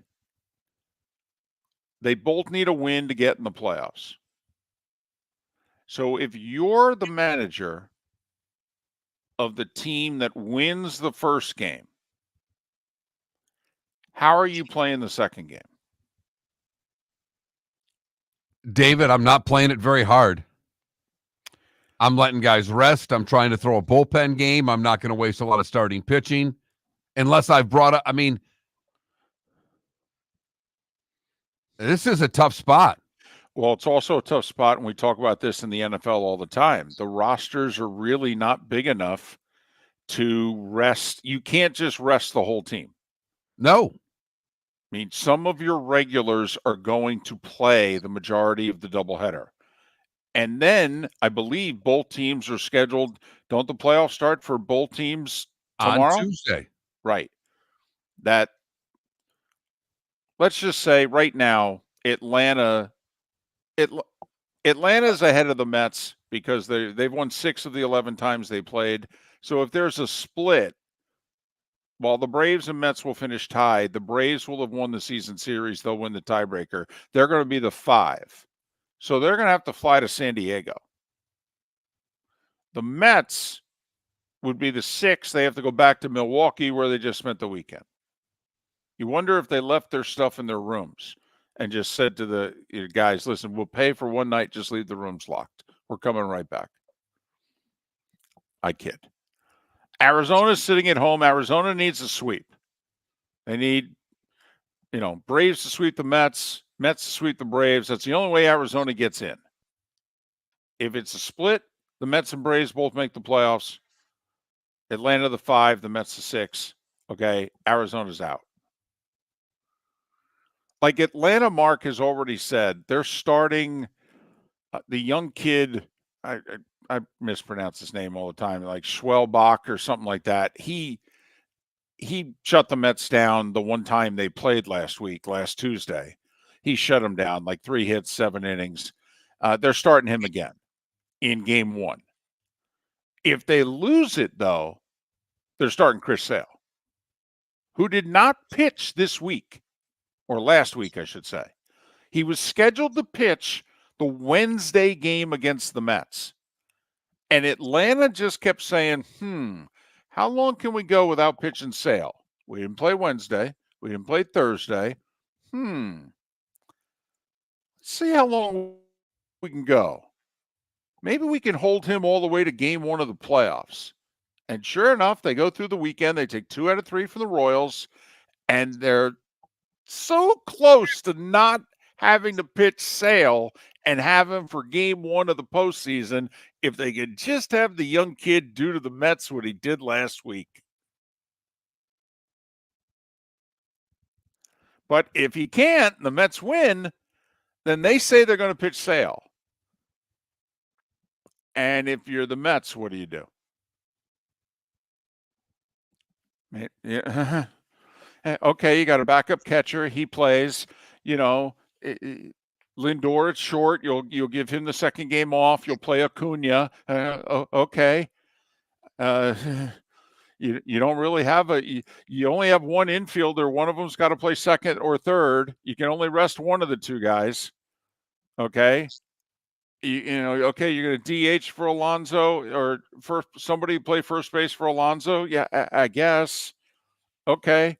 You only got 5 outfielders. Okay. So obviously one of the 3 is going to have to play in the second game of the doubleheader. But at that point, aren't you starting a middle reliever and just hoping he can chalk up as many innings as is humanly possible? Well, that's just it. The Mets, because of injuries, they don't have a 6th starter, and you're right. But, I mean, Mark, think about it. First off, they used their closer yesterday. If they're in a position to nail down the first game, don't you think they'll pitch their closer in the first game? 100%, David. So he's certainly not pitching in the second game. There you go. Because you're going to need him potentially for game 1 of the postseason, and even then he's pitching 3 days in a row. And you just keep going back through your staff this way. How many pitchers do you have? I mean, because your closer's off the table. All your starters are off the table. All right. Well, that's 6 guys. You got 13 pitchers. Maybe you called up a pitcher. You're allowed to call up one extra guy for a doubleheader. They still don't have enough guys to each throw an inning. And besides, you don't want to use your 7th inning and your 8th inning guy in the doubleheader because there's also a good chance they're both going to pitch in the first game of the doubleheader. And it's the same thing for the Braves. If the Braves win the first game, they're not going to pitch Sale. They're going to throw some guy in there. David, you could see a position player for the winning team in game 1 pitching in game 2. Telling you And- right now. And it would and make a mockery of this because there's Arizona who needs a split or needs a sweep to get in. And if you're the winner of game 1, why are you giving any effort in game 2? Well, and just forget the effort, but just the arms, the pitchers. Okay, because you have to pitch the very next day. In Atlanta's case, they got to fly to San Diego. So not only that, they want to get this second game over with. They're already the 5 seed if they win the first game. They know who they're going to play. Now, yes, they hate the Mets. They do. They would love to sweep the Mets. I mean, if they had their druthers, they're like, yeah, if we could put this would make today even sweeter than it already is. But you mean, because also what happened over the weekend is what you have to avoid. Anthony Rizzo. Yankees have already clinched the East. Yankees are minutes away from clinching the number 1 overall seed. Gets hit by a pitch, breaks 2 fingers on his right hand. Guess who's not going to play in the first round of the playoffs for the Yankees? Anthony Rizzo. And that's, if you're the Braves manager, how do you explain Travis d'Arnaud getting hit by a pitch in the 6th inning of the second game of a meaningless game for you in a doubleheader and unable to play in the postseason? I mean, I feel badly for the Diamondbacks, but there's a part of me that if I was the manager of the team that wins the first game and we get criticized because we mail in the second game, I'd say, yeah, Arizona blew an 8-0 lead in the 6th last week at Milwaukee. Okay, blame the Diamondbacks. Look, you can't, I mean, and obviously you know this, David, but the winner of game 1 isn't worried about the Diamondbacks. They're worried about what you just talked about, how you can preserve as many arms as possible for the playoffs, how you can somehow preserve as many bodies and give some guys a rest in the second half of that doubleheader for your playoff series. That's all that matters. Yeah. And I mean, there's a chance that whoever gets sent out for the second game of the team that won the first to clinch a playoff spot, let's just say that pitcher, first off, he's not going to be one of their regular starters. So let's just say he starts getting teed up. Well, I mean, you're not going to want to take him out. I need innings out of this guy. Okay, looks like we're going to lose. I'm only going to have to pitch for 8 innings. Great. Okay, in a way, your performance has already given me 1 more inning than I was going to need out of my staff. I mean, that's when you visit the mound in the 3rd inning and you're losing 7-1. You look right at him and go, dude, I don't know what to tell you. You ain't coming out for an hour. So you might as well start getting guys out. Yeah. Throw strikes, get balls in play. That's all I can ask of you right now because you're alert. not leaving. Be alert, okay? All right? We're going to the playoffs. Be alert. On 3. Ready? It's a fascinating situation, though. I don't feel good for the Diamondbacks. No, I don't either. Because I know both the Mets and Braves would love to eliminate the other, but come on. But not to sacrifice game 1 of the postseason. Or games 2, for that matter, or get somebody hurt and lose them for the entire postseason. Miller and Moulton. By the way, I believe both games are on the ESPN family of networks, one of them today. Visit Jason and Todd at the Diamond District. A natural diamond is the oldest artifact you will ever touch, and each is one of a kind. Jason and Todd at the Diamond District would like to meet you personally and share their love of natural diamonds and the positive impact of purchasing a natural diamond. We promise that in our vault sits the largest selection of GIA-certified natural diamonds at the most competitive prices in the world. Jason and Todd look forward to shaking your hand and welcoming you to their Diamond District family. Wine glasses never fall over until you get a brand new rug. Oh, no! Ketchup bottles act normal till you're wearing a new shirt. Oh, you kidding me? And rocks lie peacefully on the road till the day you get a brand new windshield. Then they fly up off the road and attack without mercy. That's why new windshields from Glass Doctor come with our windshield protection plan. Unlimited repairs and 1 replacement for 12 months. Don't just fix it, protect it. Glass Doctor. A neighborly company. Is snoring bothering your spouse? Would you like to sleep in the same bed again? Do you know that snoring can affect your sleep cycle and cause lower testosterone levels? At Sleep Treatment Direct, we have easy solutions. We have a simple laser procedure that can improve snoring in 10 minutes. If you would like to get back in the same bed or are looking for a natural way to treat low testosterone, give us a call at 239-444-1741. That's 239-444-1741. Or go to sleeptreatmentdirect.com. That's sleeptreatmentdirect.com. Sleep Treatment Direct. Sleep safe and sound. The Cape Coral Police Department is growing. They are currently looking for police officers and are offering a $10,000 signing bonus to newly hired officers. If you desire a career in law enforcement, or if you are already in law enforcement and thinking about making a move to a better agency, think Cape Coral Police Department. If you're looking for a police department that is committed to excellence, that invests in the highest level of training, state-of-the-art equipment, and some of the highest compensation in all of Southwest Florida, then the Cape Coral Police Department is for you. Visit capecops.com. That's capecops.com. This is Miller and Moulton.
Hmm.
Welcome back to Miller and Moulton.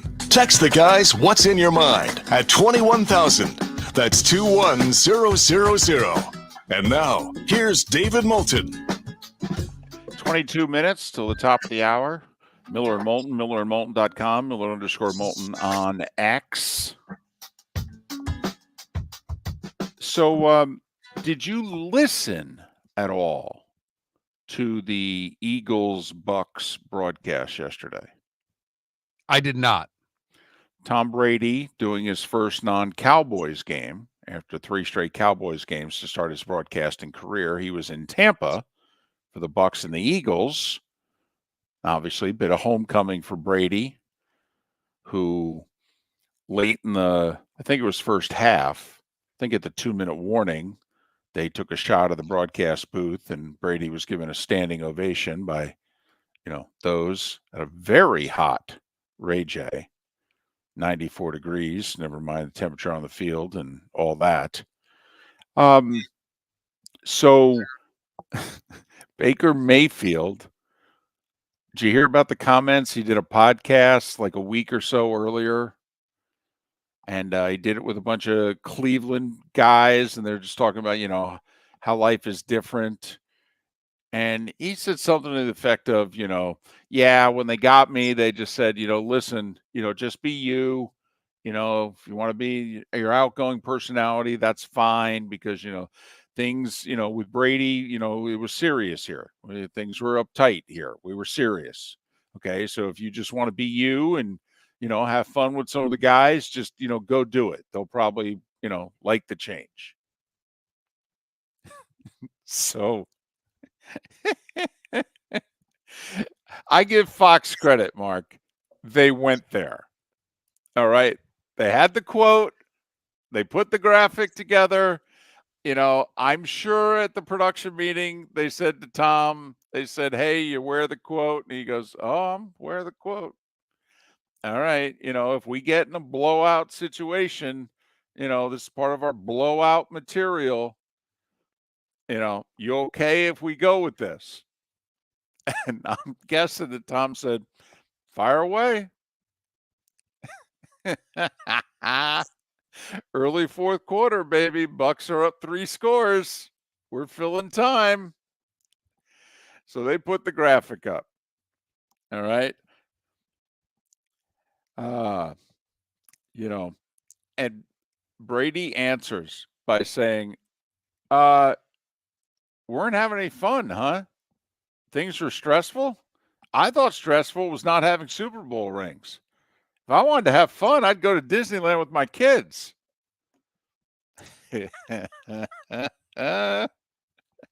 Burkhart, I give him credit too.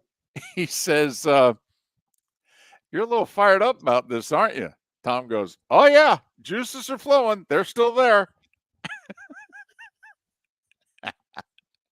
That's pretty good television. Yeah, it is. And, at some point I'll be able to see a Brady game because they won't be across from a Steelers game that I'm forced to listen to. Oh, I'm sorry.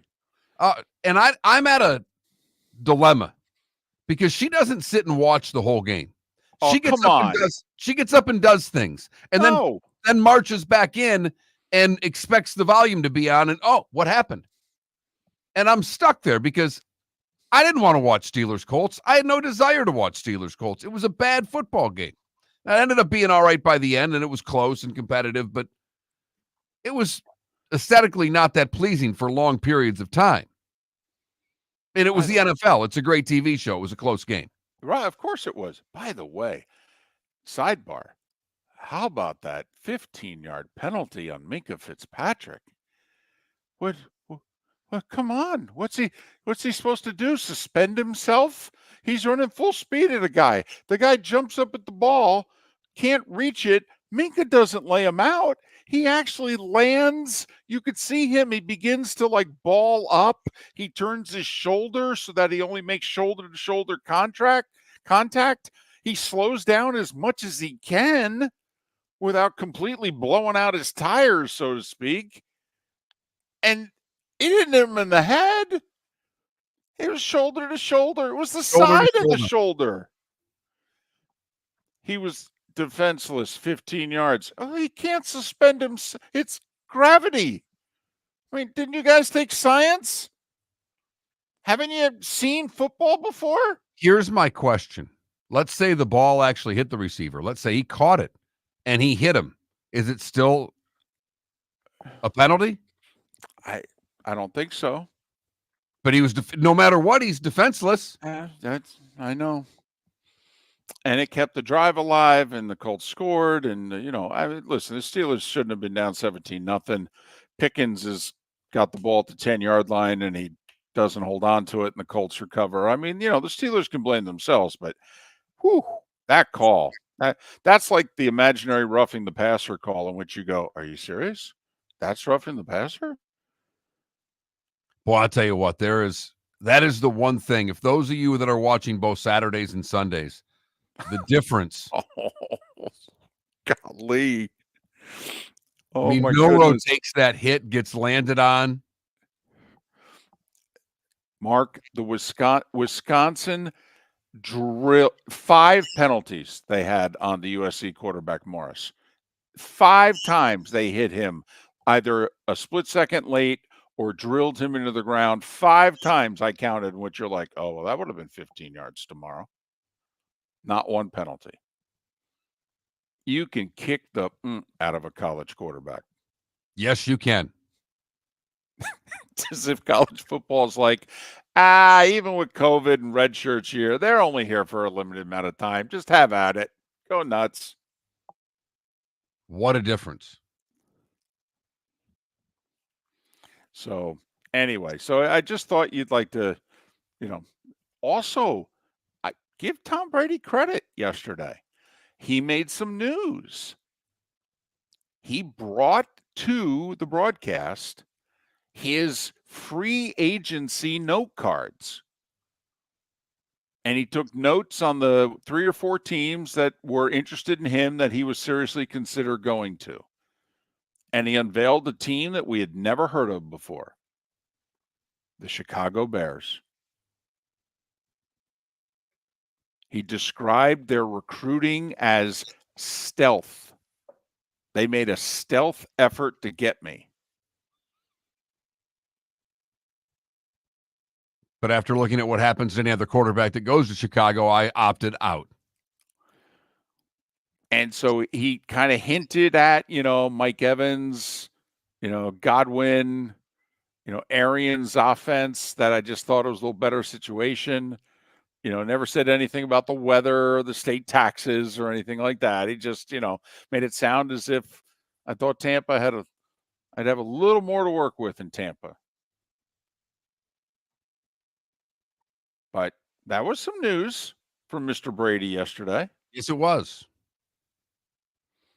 So anyway, Bucks with the win. They're 3-1. They're in first in the South.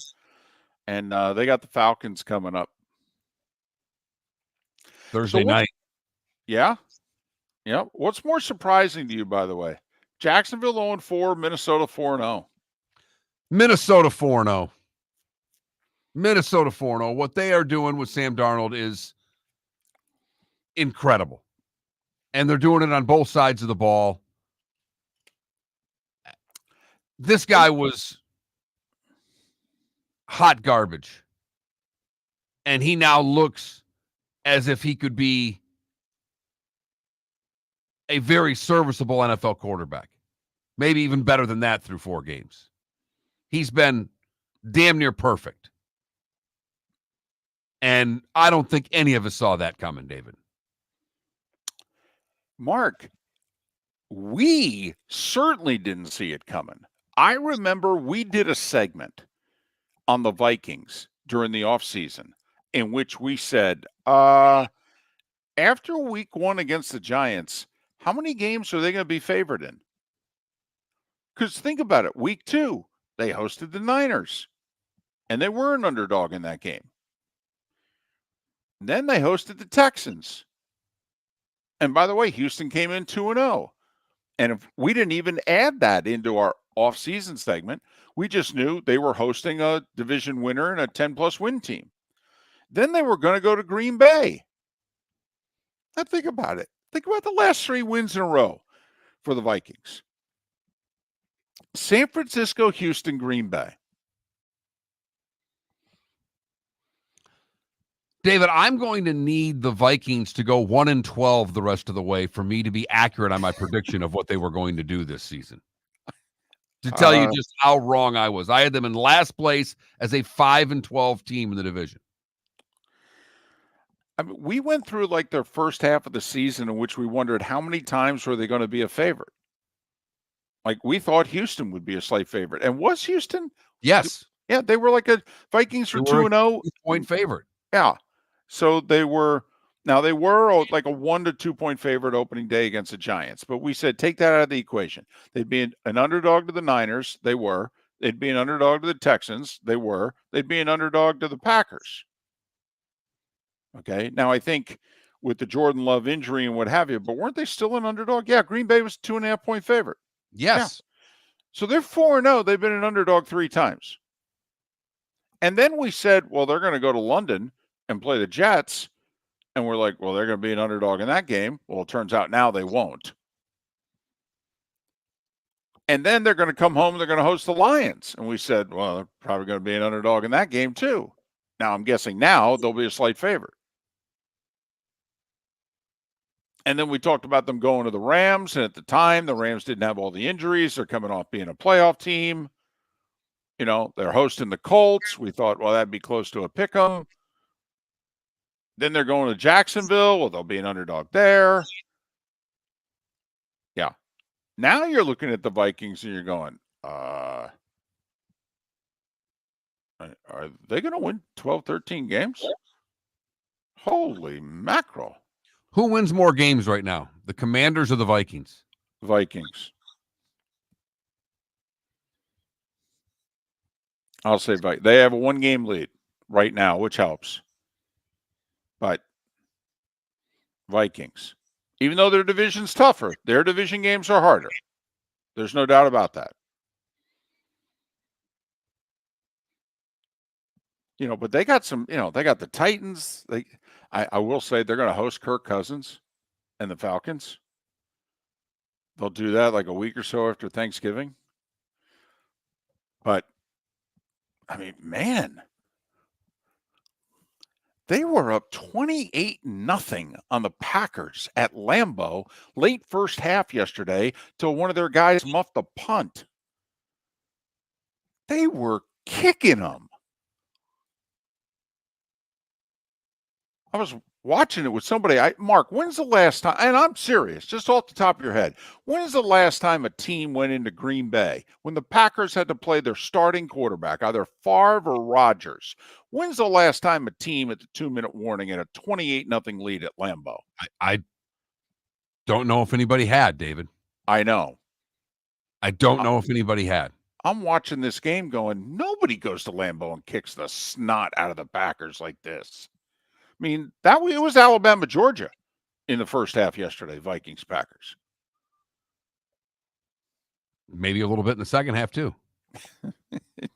Yeah, it got interesting. When you look at it that way. It did get interesting. It did feature an onside kick, of which we don't have many of those anymore. No. Speaking of which, man, did the Gophers get screwed. Did they? Yes. Or was he offsides? No, he wasn't offsides. I've seen two pieces of video in which the guy's not offsides. Your foot has to be across the line. You can't be leaning across with your head. Okay, your foot's got to be over the line. I thought they got screwed. They played that perfectly. Drilled the guys up front. Ball scoots by. Field it. They were already in field goal range when they had the ball. They would have had a minute and a half left. That's a tough one if you're a Gopher. Especially if you're the Gophers, because, you know, I mean, they're Michigan. You're Minnesota. I'm not even going to bring the whole little brown jug into the equation, Mark. You know, for PJ Fleck and the boys, that's a deal. For Michigan, they're like, what? What do we play for? Really? This is a let jug the walk game? on run that around the stadium after. Right. Give that to the recruits. Maybe they'll like it. Probably not, though. No, They won't understand it either. No. Raise your jug with a pig or an axe or a Right. spittoon. You and the spittoon. They do not play for a spittoon. In the Big Ten, they don't play for a spittoon? Well, Minnesota. I They just play. started naming trophies in the Big Ten, David. I thought you were talking about what Minnesota plays for. I know they have 3 trophy games. I don't know if they have a 4th. But you did name them. Axe, pig, jug. Oh, no. That's all Minnesota. Miller and Moulton. Hey, thanks for listening. Miller and Moulton, millerandmoulton.com, Miller_Moulton on X. Gentlemen, as your wife mentioned getting new flooring, but you don't want to go through the hassle, well, go see the Floor Meisters in Naples next to Costco. They understand your time and money are important, so they'll make it as painless as possible. With a huge in-stock selection of carpet and Cortec, they can get you the floor your wife's been asking for. They carry wood, vinyl, carpet, and tile. If you do it yourself, no problem. They can handle that as well. So go see TJ at the Floor Meisters and tell them, just keeping it real. American Paint Supplies, for nearly 30 years, is your one-stop shop for all your coating needs. If you are a designer, a contractor, a professional painter, or a weekend warrior, American Paint Supplies is the place where experts go to get expert solutions. At 6100 Shirley Street in Naples off of Pine Ridge, American Paint Supplies delivers the best solutions with the best products with the best support. Meet Gene and his team today at American Paint Supplies. Call 239-566-2700. That's 566-2700 or online at AmericanPaintSupplies.net. Honey, you want to come out? I haven't seen you since Glass Doctor installed our custom shower enclosure. No thanks. Well, you can't keep eating breakfast in the shower, and laminating your magazines is getting expensive. You remember we have guests coming over tonight, right? Oh, I'm sure they'd love to see the shower. It's our neighbors, and I highly doubt they want to be hanging out in our bathroom. The shower's so good, you'll never want to leave. Visit glassdoctor.com today and schedule an appointment online. At Physical Therapy and Balance Centers, our goal is to help you love your life. When your life is sidelined by an injury, dizziness, surgery, or condition keeping you from doing what you love, we're here to help you heal and feel your best. Our therapist evaluation will determine the root cause of your health challenges, resulting in a unique treatment plan customized just for you. Visit www.physical.com to find your nearest location and see how we can help you love your life. The world-famous cigar bar started as a neighborhood place in downtown Fort Myers, and now it's a brand, a destination, with 4 locations. The original place, Henry Street, Fort Myers, Gulf Coast Town Center, on Southeast 47th Terrace off the Cape Coral Parkway, and the Lounge on West 1st Street in Fort Myers. A place to go, whether you just need a relaxing drink and a smoke after a tough day at work, or a place to go celebrate. From relaxation to celebration, the world-famous cigar bar. Mark Miller for Molly Maid. Why Molly Maid, you ask? Trust. Moulton was a customer for 15 years. Affordability. Didn't I just say Moulton was a customer for 15 years? Worry-free services. Our professional house cleaners are fully insured and a 24-hour warranty. Call Molly Maids today at 239-774-5839. That's 239-774-5839 or online at mollymaid.com/FTMYERS. That's mollymaid.com/FTMYERS. This is Miller and Moulton.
You're listening to Miller and Moulton, coming at you from the Floormeister Studios. Floormeisters, keeping it real.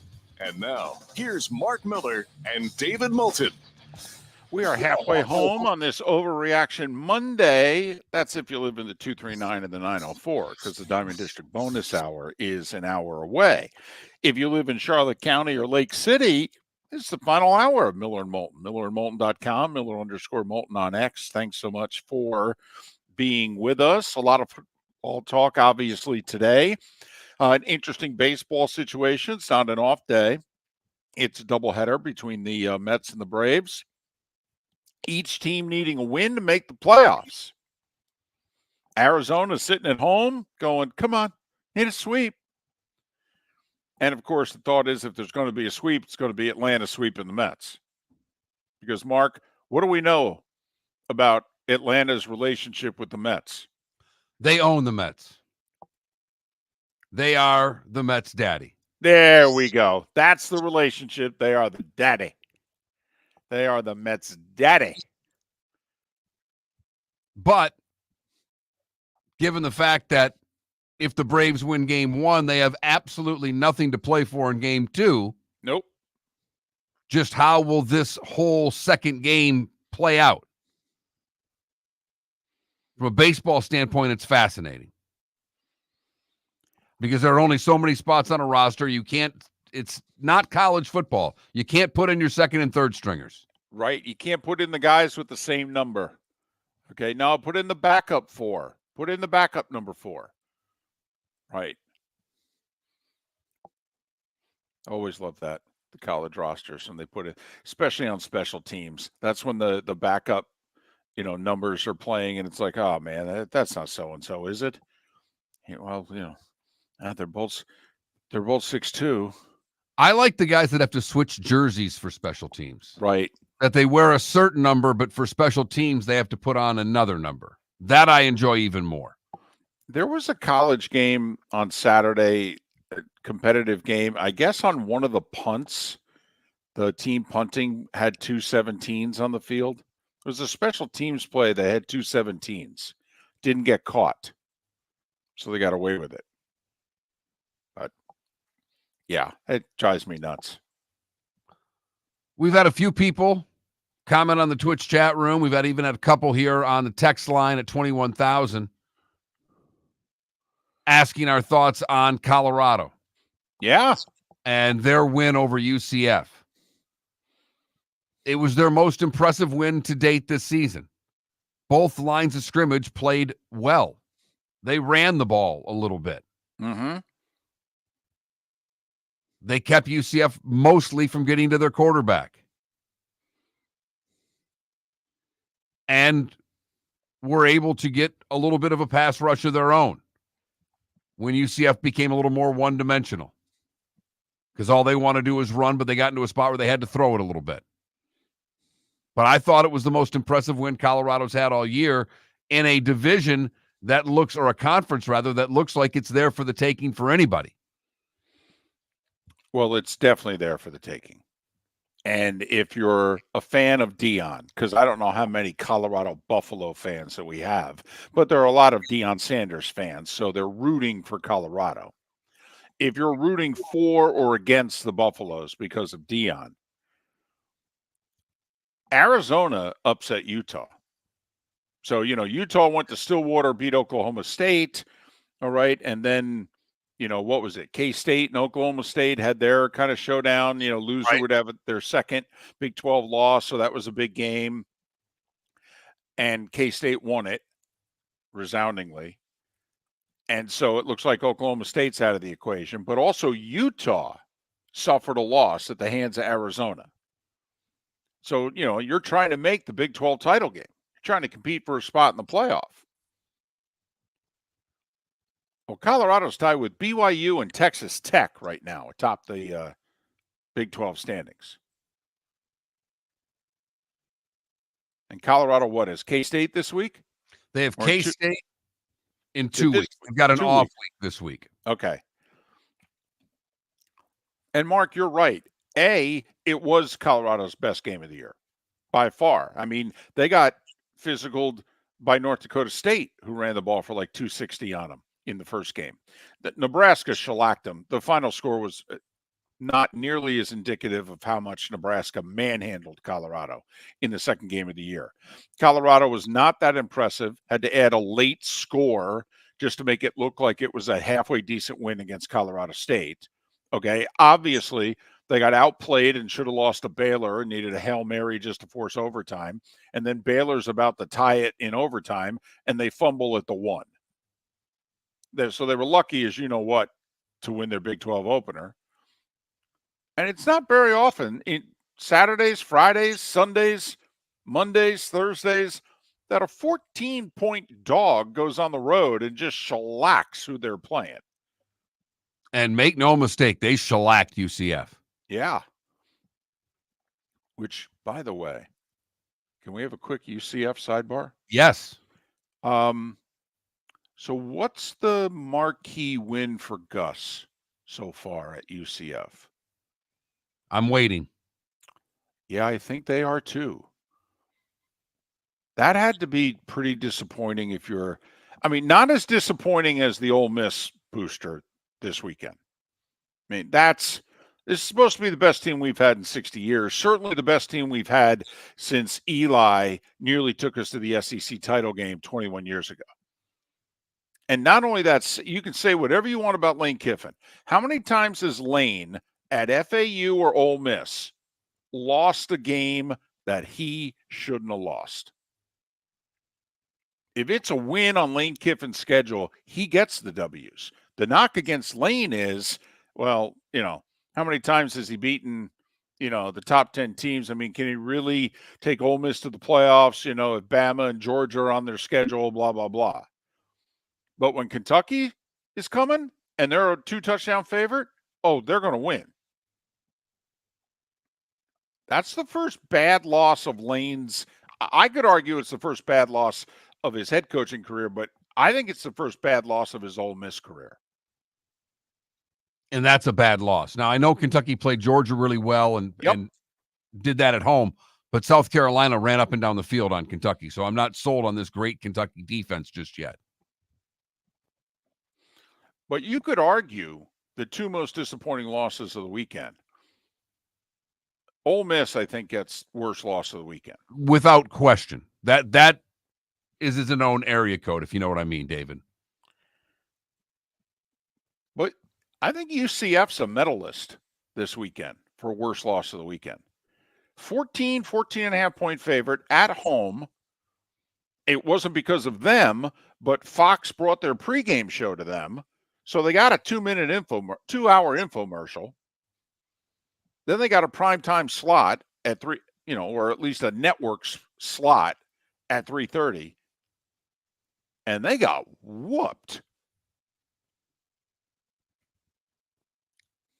You just want to travel down I-4 and see if they contend for a medal as far as worst losses of the weekend, because they were a 5.5-point underdog to Tulane, and I think Tulane just scored again. Yeah, I will say, and this isn't us giving Golish a break because we like him and he comes on the show, but we were worried about this spot for them because, and we talked about it, it's like, for years when you played the Niners, how'd you do the week after you played the Niners? And we were worried.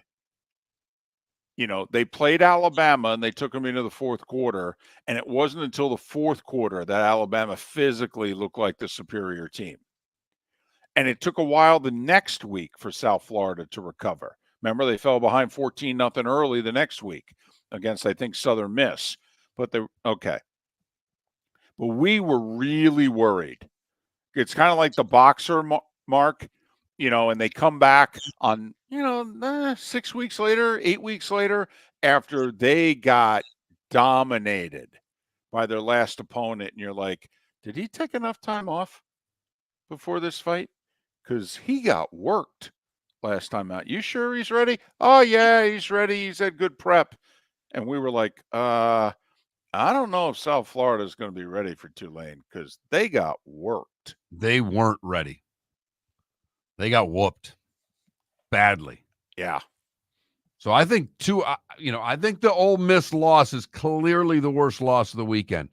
But UCF and South Florida are contending for medals as to what happened to them over the weekend. All right. You were pretty worked up a week ago, sir, about the polls in college football. You're like, listen, they're just not doing it right. Okay, right. So you tell me who's number one. Your ballot, if you had to submit it yesterday. Alabama. Okay. I don't have a problem with that. I'm just asking. Alabama, Texas, Ohio State, Tennessee would be my top four. Which is the top four in the AP poll in that order. It's those same four teams that are the top four in the coaches poll, but Texas remains ahead of Alabama in the coaches poll. Georgia's I five. love the fact that Miami dropped by winning. Yes. In the AP poll. Well, and Oregon didn't cover against UCLA and moved up 2 spots.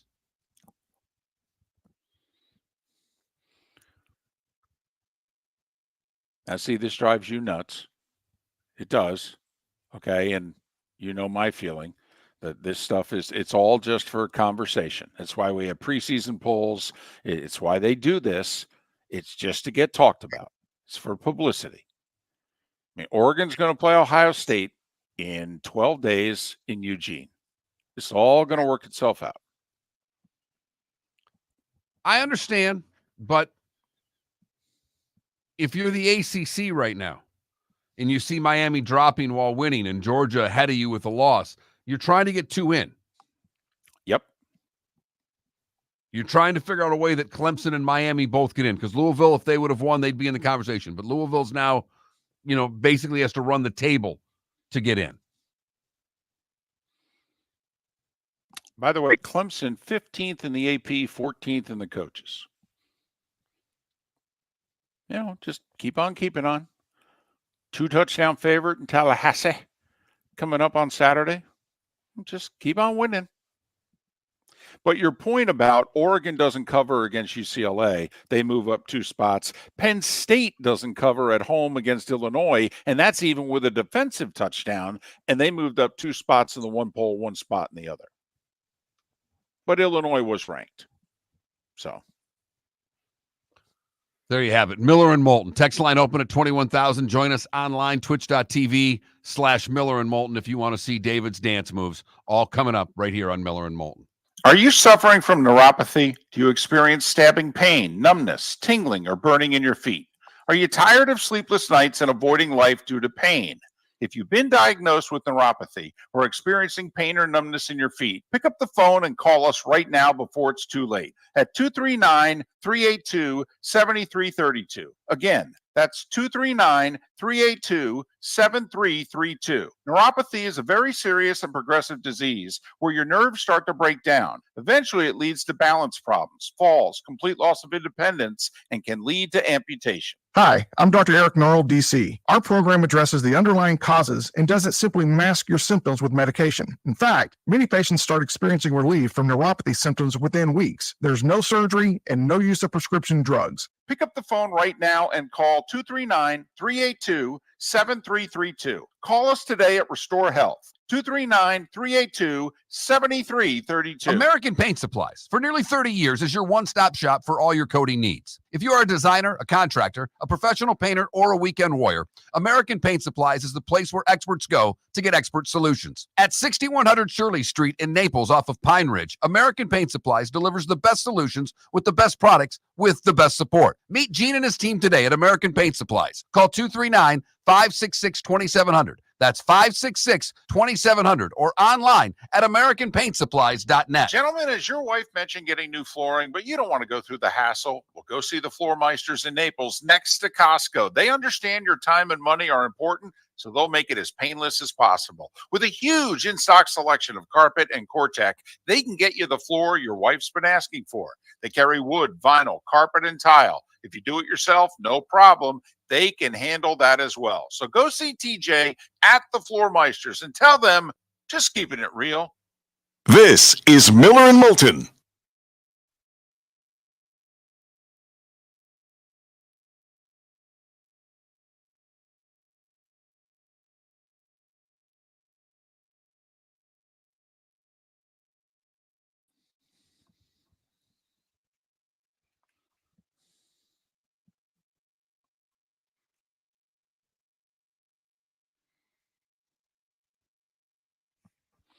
Irish football, we said it earlier in the show. We'll probably have to say it again. We did not think that it was a touchdown originally. But once it was ruled a touchdown, we didn't think they could overturn it.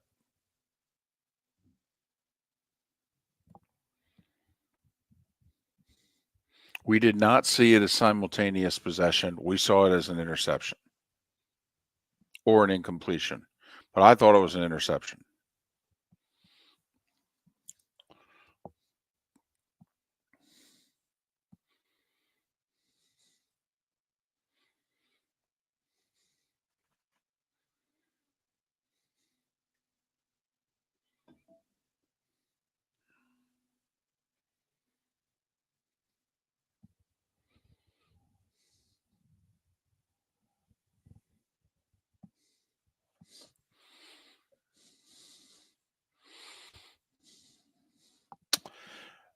Well, which part of it was bizarre? The live part of it, the overturn part of it, the explanation for the overturn part of it. uh,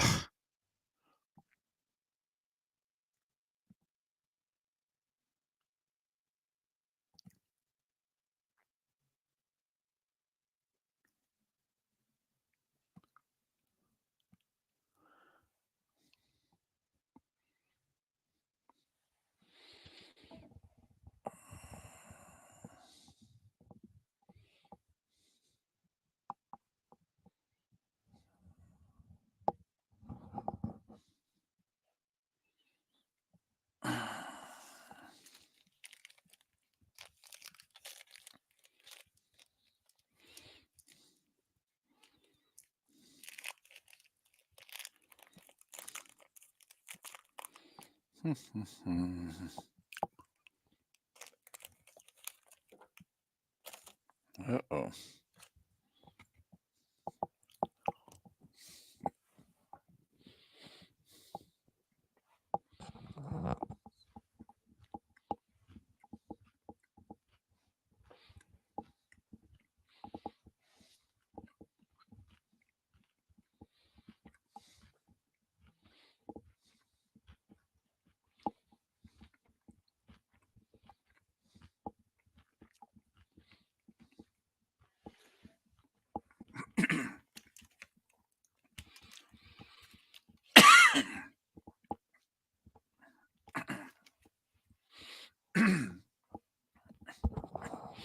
Irish football, it's going to take them a while. They got a lot of teams ranked ahead of them. You know, they need Nebraska to beat Rutgers this week. You know, you need to. They beat Kate State in 2 weeks. They'll be ranked. I don't know. It'll be close, but I think they got a lot of teams to overcome. You still got a ton of unbeatens. Don't laugh. Army, Navy, Indiana, all getting far more votes than CU. Army and Navy both getting more votes than CU in the poll. You know, UCF was not a ranked team. I mean, they got to beat K-State.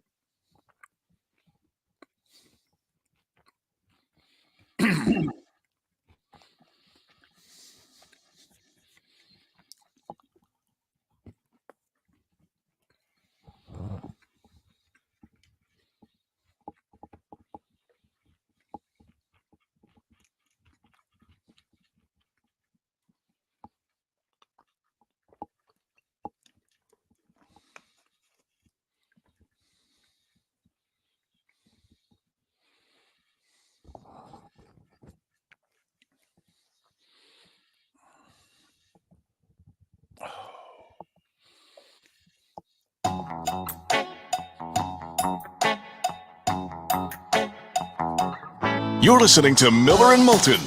And now, here's Mark Miller and David Moulton. Miller and Moulton brought to you in part by American Paint Supplies, your one-stop shop for all your coating needs. 21 minutes past the hour, David Sampson, Pat Irwin to join us on the show tomorrow. We got 2 Monday Night Football games tonight.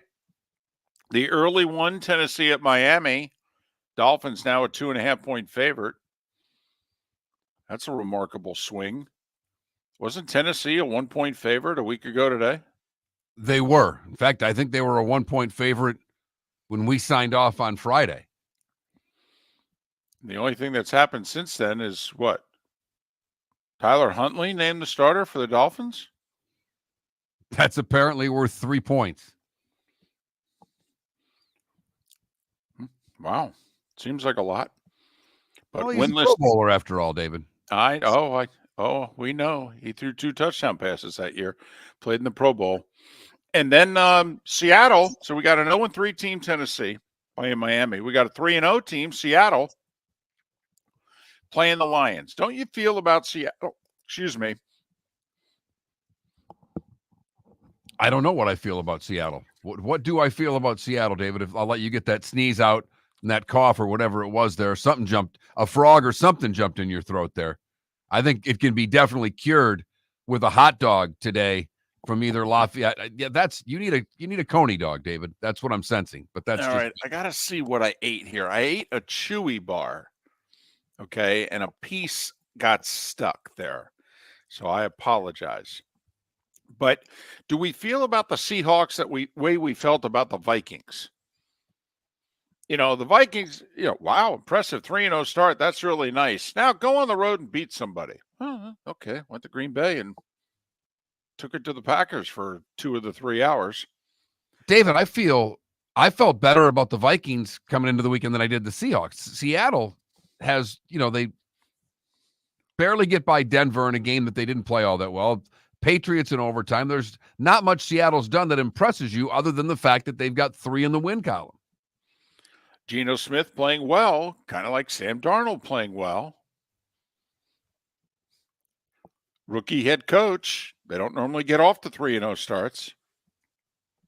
Vikings were a 2.5-point road dog. Seattle's now a 4-point road dog tonight in Detroit against the Lions, who are going to wear, what is it, all black jerseys?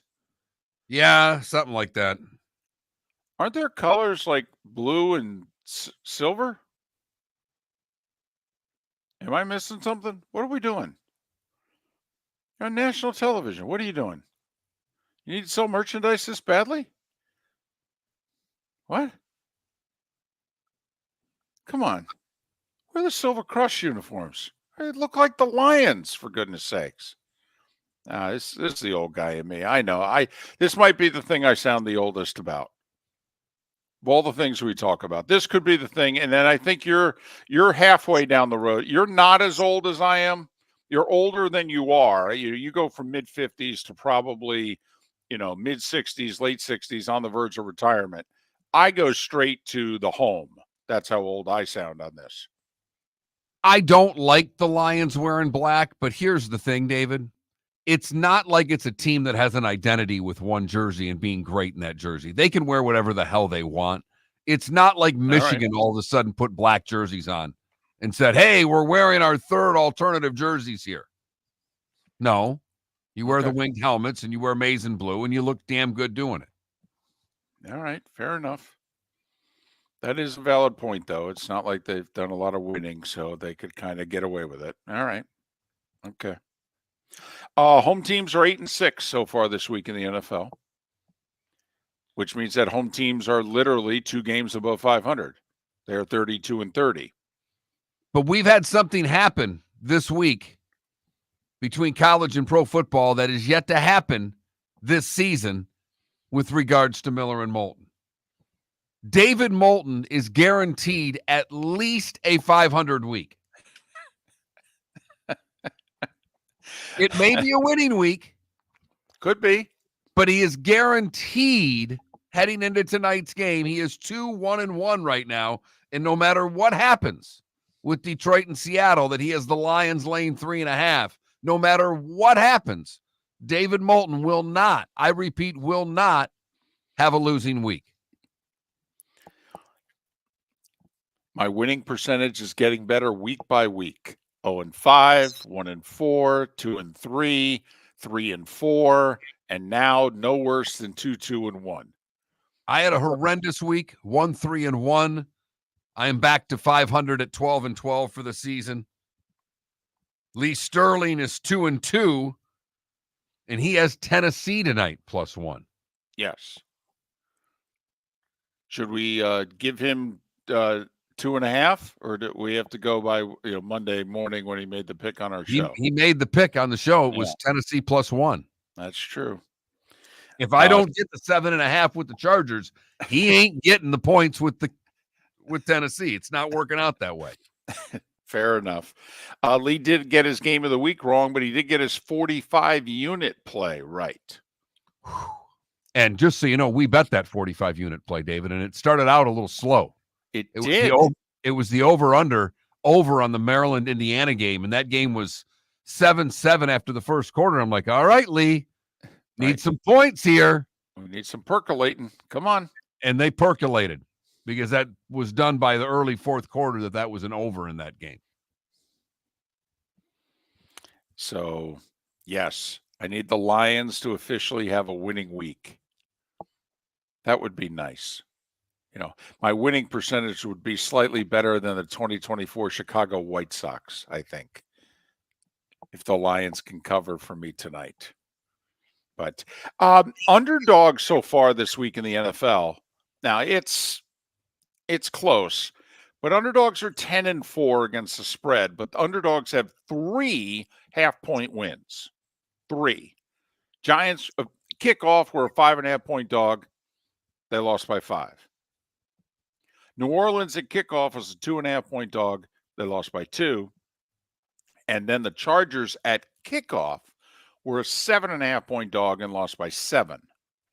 So if you took the points within an hour of kickoff so far this week in the NFL, you're 10-4 against the number with 3 razor-thin wins. We say that because the Dolphins are 2.5-point favorites and the Lions are 4-point favorites tonight. Do you just take the 2 dogs and see how it plays out? Because, well, the NFL kind of sort of has been going that way, where every week is kind of its own little monster. So do you play it out to the end, or do you think tonight's different? So there you have it. This is the last doubleheader for a while on Monday night. And I know most people don't like it. Not a fan. I know. I understand the reasons why. I get it. They're getting a bigger audience. They're getting a bigger share. They're taking care of their sponsors. I understand all of it. As a fan, it's not my favorite thing in the world. I think there's one more, and it's in December. Don't quote me. I don't know, but I think that's right. I probably should know since I'm, part of the crew and all, but I don't. I just don't miss a lot of meetings, David. I do. They serve breakfast, though, at the Monday meetings. They do. They do. It's the only reason I go. It's a good reason to go. I think it is. Free food's always a good reason to do anything, I believe. So there you have it. A Monday doubleheader, and we have a baseball doubleheader today. Is it on ESPN or is it on ESPN2? And I ask only because I'm curious, because ESPN is an awful lot invested in their NFL pre-Monday Night Football programming. And I'm just checking quickly, and it just shows SNY. It's got to be on ESPN2, David, because the Monday Night Football coverage starts at 5 o'clock tonight. Oh, yes, and it really starts at 3. Yes. So there's no way it's on ESPN. I don't mean they've got too much invested in Monday Night Football. So and it is officially on ESPN2. 1 o'clock, and for what it's worth, Game 2 of the Mets and Braves is scheduled to start 30 to 40 minutes after Game 1. Doubleheader begins at 1 o'clock on ESPN2. Gentlemen, as your wife mentioned getting new flooring, but you don't want to go through the hassle, well, go see the Floor Meisters in Naples next to Costco. They understand your time and money are important, so they'll make it as painless as possible. With a huge in-stock selection of carpet and Cortec, they can get you the floor your wife's been asking for. They carry wood, vinyl, carpet, and tile. If you do it yourself, no problem. they can handle that as well. So go see TJ at the Floormeisters and tell them, just keeping it real. The Cape Coral Police Department is growing. They are currently looking for police officers and are offering a $10,000 signing bonus to newly hired officers. If you desire a career in law enforcement, or if you are already in law enforcement and thinking about making a move to a better agency, think Cape Coral Police Department. If you're looking for a police department that is committed to excellence, that invests in the highest level of training, state-of-the-art equipment, and some of the highest compensation in all of Southwest Florida, then the Cape Coral Police Department is for you.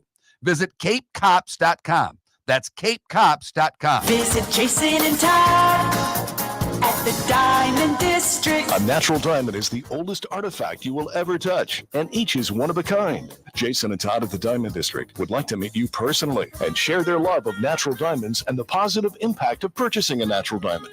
We promise that in our vault sits the largest selection of GIA certified natural diamonds at the most competitive prices in the world. Jason and Todd look forward to shaking your hand and welcoming you to their Diamond District family. Is snoring bothering your spouse? Would you like to sleep in the same bed again? Do you know that snoring can affect your sleep cycle and cause lower testosterone levels? At Sleep Treatment Direct, we have easy solutions. We have a simple laser procedure that can improve snoring in 10 minutes. If you would like to get back in the same bed or are looking for a natural way to treat low testosterone, give us a call at 239-444-1741. That's 239-444-1741. Or go to sleeptreatmentdirect.com. That's sleeptreatmentdirect.com. Sleep Treatment Direct. Sleep safe and sound. This is Miller and Moulton.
You're listening to Miller and Moulton.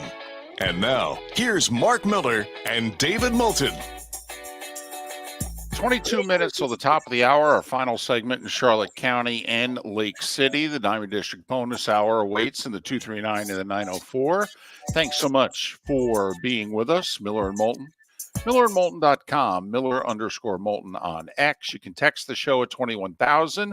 If you haven't texted in the last 2 months, we have a new keyword. It's Miller. So you need to type it in one time to get through the security gate, and then you're in. Keyword Miller to 21,000. You always can watch us on Twitch, twitch.tv/Miller and Moulton, and feel free to fire away in the Twitch chat room. So yesterday, Tampa, was that a get-right game? Was that a statement win over the Eagles, or was that a bad Eagles team that they played and they just took advantage of a team that had a depleted roster?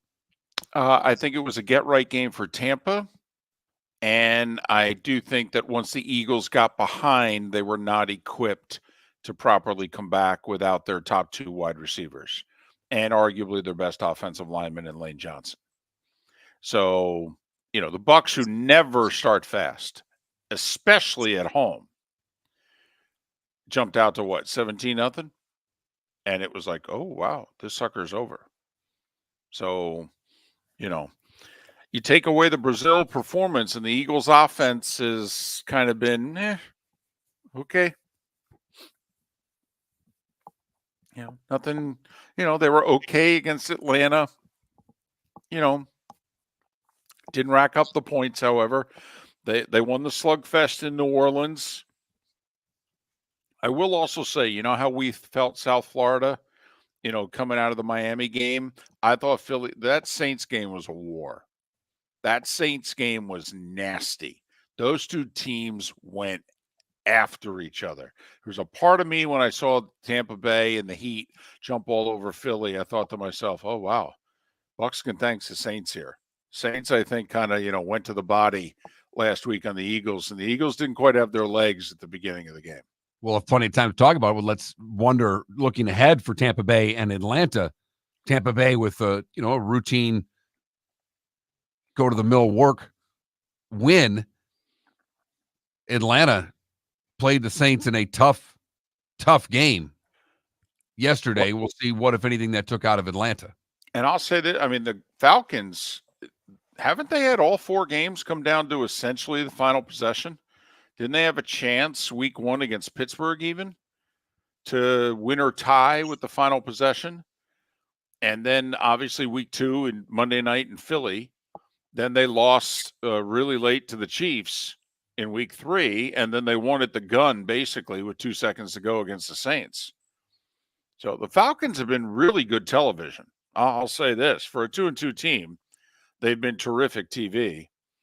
And since we commented on uniforms earlier, I am partial. It is my favorite color. I love the Falcons breaking out the red helmets with, the black emblem, if you will, in the middle of it. I love the Falcons in red. I know they've gone all black. I loved the Falcons in red growing up. I did. But that's my color. It's my favorite color, so I'm biased. Yet you don't wear it very often. No, I know. You don't ever wear red. If that's your favorite color, I think for Christmas this year, there needs to be some red under the tree. I expect more red out of Moulton in 2025. Wow, a lot of pressure coming from you. Here, no, not on you, just on your family. Someone buy the man a red shirt, for crying out loud. He's up here saying what he likes. Mark, we've talked about this. My birthday is 6 days before Christmas. And so I didn't get much for birthday. I joked growing up, I got a sweater. Everybody gave me a sweater for Christmas. And a lot of them blue, you said. They were almost always blue.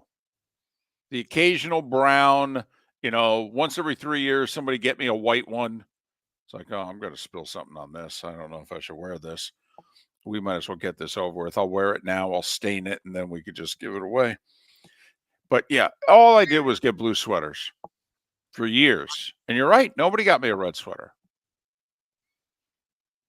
So come to think of it, I have like one red golf shirt and one red long sleeve shirt. So I'll take care of that. My mom's always asking, what can I get you? Mom, you're watching. Red. watch The it. man Yeah. wants red. I do. I want red. Me and Tiger on Sundays. We want red. Remember Tiger Woods? He played golf. Anyway. We haven't spent a ton of time on this. We did in the first hour. For those that are joining us, want to recap it. So Friday night, Canes Vatek. What is that? Is that a touchdown? Vatek wins. Is that incomplete? Is that an interception? Live, and the first couple times you saw a replay, what did you think? David, I thought that it was either an interception or an incompletion. When they called it a complete pass, I was stunned. They showed the replays. I didn't see anything that could overturn what they called on the field, which was a catch and a touchdown. Okay. Now, I agree with everything you just said, by the way. So now let's put us in the hands of the ACC. And I'm being serious. We all know what the rule says. You're only supposed to overturn it if you think it's an egregious, undisputable, whatever the word is of the day. And clearly, there was nothing that we saw on replay that was egregious, indisputable, etc. So the replay is not going to meet the criteria as it's defined. But deep down, we think they got the call wrong live. I mean, we're judge and jury here. I mean, everybody knows the final play of the game. The replay people are watching that replay, and they know we're judge and jury here. We're going to be the final verdict on this game and this play. With that in mind, so odd. They call it a touchdown. Then they come back to say it's going to be reviewed. The call on the field was a touchdown. Virginia Tech goes nuts. The play is under review. Just everything about how the officials handled it was quirky. It wasn't wrong. It was just quirky. No, and that's the right way to stipulate it, by the way. The call on the field was a touchdown. The play is under review. But it took them a while just to get that announcement, if you know what I mean. It wasn't very immediate after the touchdown was called. It took them a few minutes to to let everyone in the stadium know it was under review. It was just odd, David. Mark, to say it didn't happen quickly, Miami was celebrating. The Miami player with the ball had run 30 yards with the ball. The Canes were on the field celebrating when the officials in the end zone conferred and raised their arms up in the air as if it was a touchdown. I mean, seriously, there's 75 guys on the field for Miami. And then they're like, wait, what? So, yes, it was the whole thing. But with that in mind, you know the rules. You're the replay official. You and I are looking at it in Charlotte. Forget that Miami's top 10 ranked and what have you. Just the play, not the politics, not, did the ACC take care of its best team, for the playoff. I'm just talking about the play. And you turn to me and you say, I don't think it was a catch, but we don't have enough to overturn that. And I say to you, hey man, we got to play judge and jury. Are we going to follow the letter of the rule book and say the call stands because we don't have enough to overturn it? Or are we going to decide the outcome of this game based on what we really think just happened? And that's what I would have said to you. I would have been a jerk. Would have said, it's your call, man. I'll back you either way. But we're judge and jury on this sucker.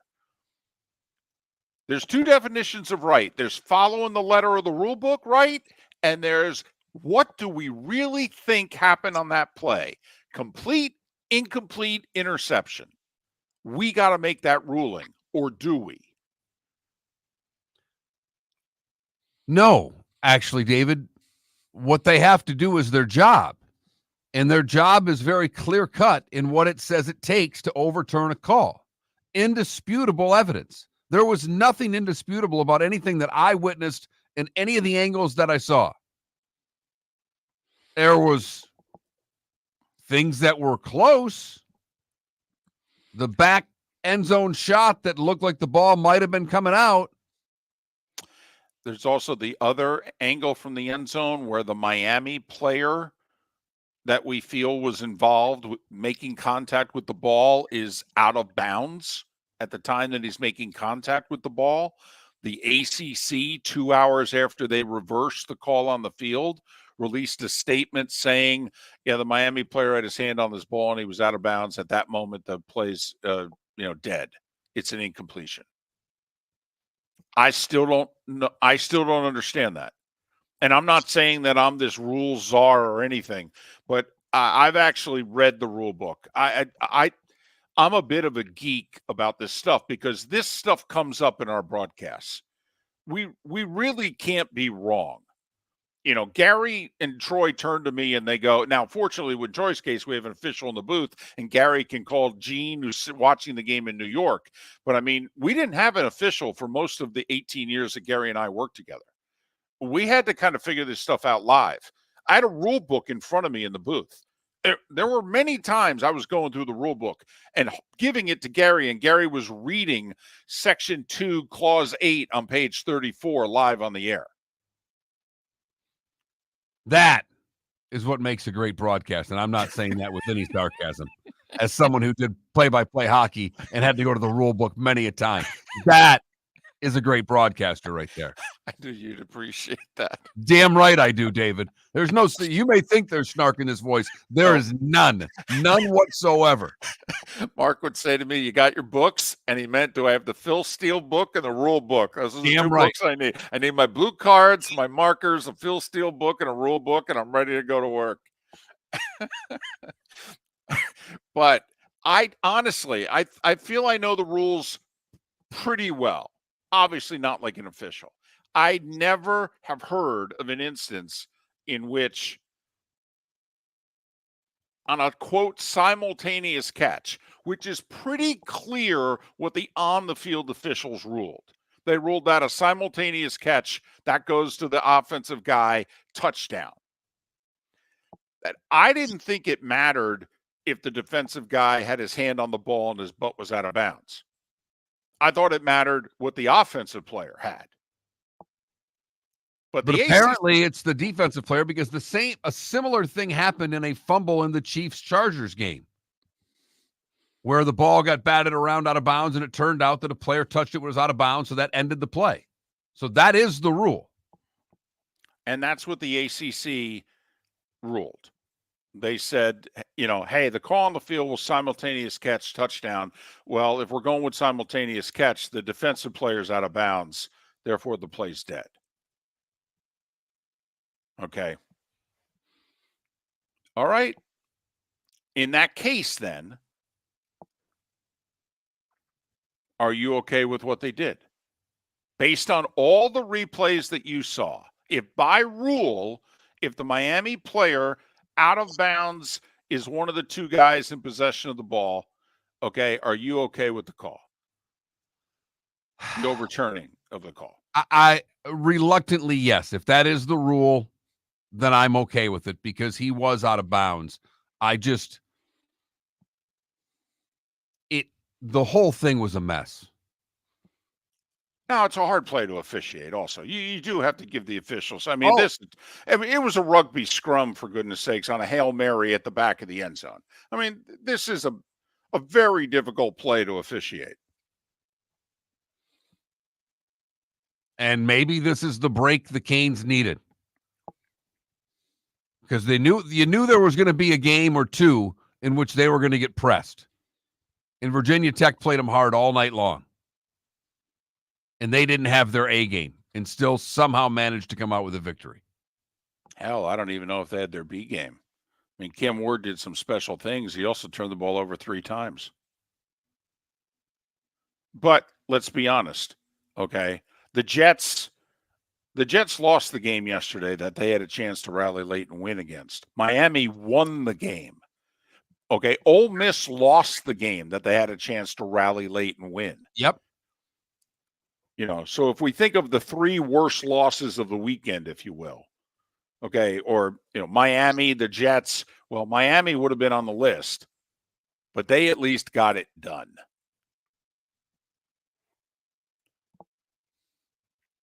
Miller and Moulton.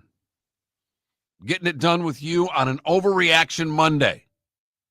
Text line open at 21,000. You can join us twitch.tv/Miller and Moulton. What was your high point of the weekend? What was your low point? And some Dolphin fans out there hoping their team can just muster up any kind of points tonight as they take on Tennessee. The Diamond District bonus hour is next. American Paint Supplies, for nearly 30 years, is your one-stop shop for all your coating needs. If you are a designer, a contractor, a professional painter, or a weekend warrior, American Paint Supplies is the place where experts go to get expert solutions. At 6100 Shirley Street in Naples off of Pine Ridge, American Paint Supplies delivers the best solutions with the best products with the best support. Meet Gene and his team today at American Paint Supplies. Call 239-566-2700. That's 566-2700 or online at AmericanPaintSupplies.net. Wine glasses never fall over until you get a brand new rug. Oh no! Ketchup bottles act normal till you're wearing a new shirt. Oh, you kidding me? And rocks slide peacefully on the road till the day you get a brand new windshield. Then they fly up off the road and attack without mercy. That's why new windshields from Glass Doctor come with our windshield protection plan. Unlimited repairs and one replacement for 12 months. Don't just fix it, protect it. Glass Doctor. A neighborly company.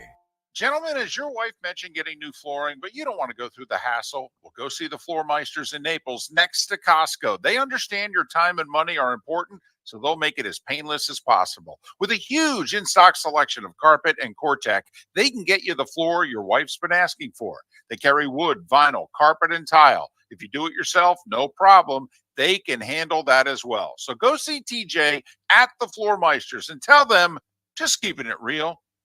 At Physical Therapy and Balance Centers, our goal is to help you love your life. When your life is sidelined by an injury, dizziness, surgery, or condition keeping you from doing what you love, we're here to help you heal and feel your best.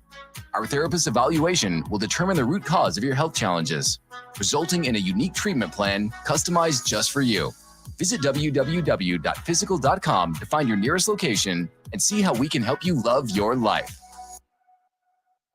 The world-famous cigar bar started as a neighborhood place in downtown Fort Myers, and now it's a brand, a destination, with 4 locations. The original place, Henry Street, Fort Myers, Gulf Coast Town Center, on Southeast 47th Terrace off the Cape Coral Parkway, and the Lounge on West 1st Street in Fort Myers. A place to go, whether you just need a relaxing drink and a smoke after a tough day at work, or a place to go celebrate. From relaxation to celebration, the world-famous cigar bar. Mark Miller for Molly Maid. Why Molly Maid, you ask? Trust. Moulton was a customer for 15 years. Affordability. Didn't I just say Moulton was a customer for 15 years? Worry-free services. Our professional house cleaners are fully insured and a 24-hour warranty. Call Molly Maids today at 239-774-5839. That's 239-774-5839 or online at mollymaid.com/FTMYERS. That's mollymaid.com/FTMYERS. This is Miller and Moulton.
Despicable D, the referee in that Duke game was the same ref as Friday night.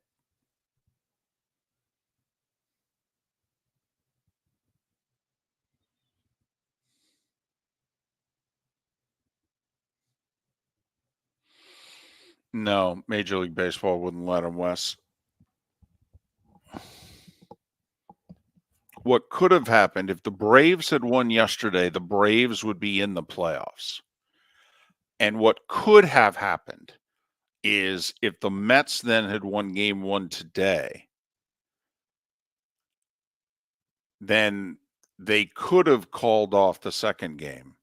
But there would have had to have been agreement beforehand as to who is what seed.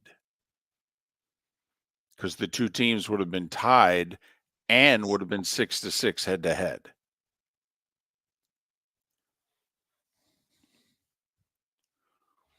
But since if the Braves had won yesterday, they would have been in. Then in theory, if the Mets win the early game, they're in. So now the only thing that would have been up for grabs in the nightcap is who's the 5, who's the 6. If the Mets and Braves or if the commissioner's office or somebody would have settled that, I think they would have agreed to not play the 4:30 game. But no. The Braves can't win the first game and agree to forfeit the second game. Major League Baseball won't allow it. And I don't think either team would do it, no matter how much they'd like to.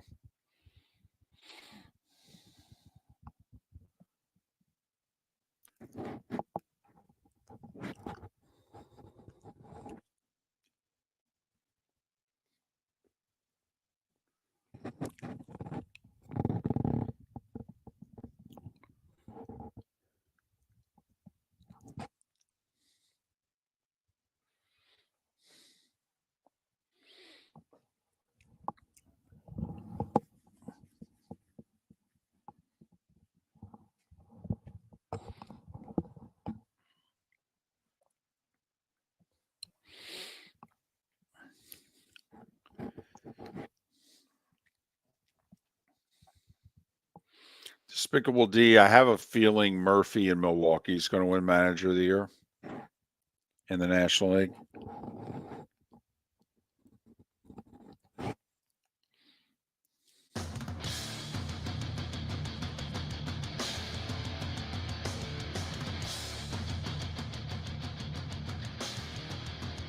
You're listening to Miller and Moulton, coming at you from the Floormeister Studios. Floormeisters, keeping it real. And now, here's Mark Miller and David Moulton. It is the Diamond District bonus hour, fourth and final hour of Miller and Moulton on this Overreaction Monday. Thanks so much for being with us. 2 Monday Night Football games tonight, 2 Monday baseball games today to decide which 2 of the 3 remaining teams in the National League that are eligible are going to go to the playoffs. A Mets-Braves doubleheader in Atlanta. Whoever wins the first game, they're in the playoffs. And then whoever lost game 1 needs to win game 2 in order to make the playoffs. If there's a split, the Mets and Braves both make the playoffs. The Braves are the 5, the Mets are the 6. If there's a sweep, then whoever did the sweeping is in. Whoever got swept is out, and Arizona's the 6. Remember, that is the defending National League champion, Diamondbacks. Yeah, I understand that, and baseball's rooting hard for a split today. Boy, are they ever. Boy, are they ever. Yep. How ironic, though, Arizona with 5 more wins this year than they had last year and could find themselves out. When last year, they ended up going all the way to the World Series. In fact, whoever misses the playoffs this year in the National League will have won more games than both teams who represented the National League in the last 2 World Series. Because the Diamondbacks did it with 84 wins last year, and the Phillies did it with 86 wins the year before that. How about that? If they get the Braves and the Mets in, they'll get 4 of the 6 that you'd want in almost every year in the playoffs. Meaning Mets, Braves, Phillies from the East, and the Dodgers. Yes. I mean, the only way to complete the cycle would be to get yourself a Cubs. Cardinals or a Cubs. Yeah, the Cubs they'd want, no question. Yep. And then you could take San Diego out and replace them with a handful of teams. Yeah, they'd probably want the Giants, okay, if they're, picking from a second team in the National League West. But yeah. But we'll see if anybody's going to care, if anybody's going to watch. I mean, Mark, I believe they've already announced the networks that are going to get what series. I believe your Tigers are going to get network television this week. I think for all 3 games. Yeah. How about that? How about that? So America's going to have a chance to learn about the youngest or second youngest team in baseball, the Detroit Tigers. I think they're going to be on ABC. See, ESPN and their family of networks, they get the wild card round or the first round. It used to be called the wild card round. I don't know if that's what it is officially called nowadays. But anyway, it's the first round best of 3. So that's what they get. Tuesday, Wednesday, Thursday, they get this thing done right away. And we'll see what one seed suffers from having the week off. And there's no off days, by the way. It's Tuesday, Wednesday, Thursday. Boom, boom, boom. The division series starts Saturday. And yeah, Mark, your Tigers-Astros games are on ABC at 2:30 Eastern all 3 days. That's fantastic. I mean, time of the day and everything. This works out really well for me. See, this is when I root for extra inning baseball because the geek in me loves, and the former local TV guy in me loves when afternoon sports runs over. Well, it's already, if it's starting at 2:30, it's already running hard into their money-making time of the day. I mean, they start the news at what? 4. At 4? Most markets in the East Coast. They started at 4. The latest they'll start it is 5 o'clock. And the game is going to run past 5. I mean, even if it's a nice, tidy, 2:35, 2:40 game, you figure it's running until at least 5:15, that sort of deal. Yeah.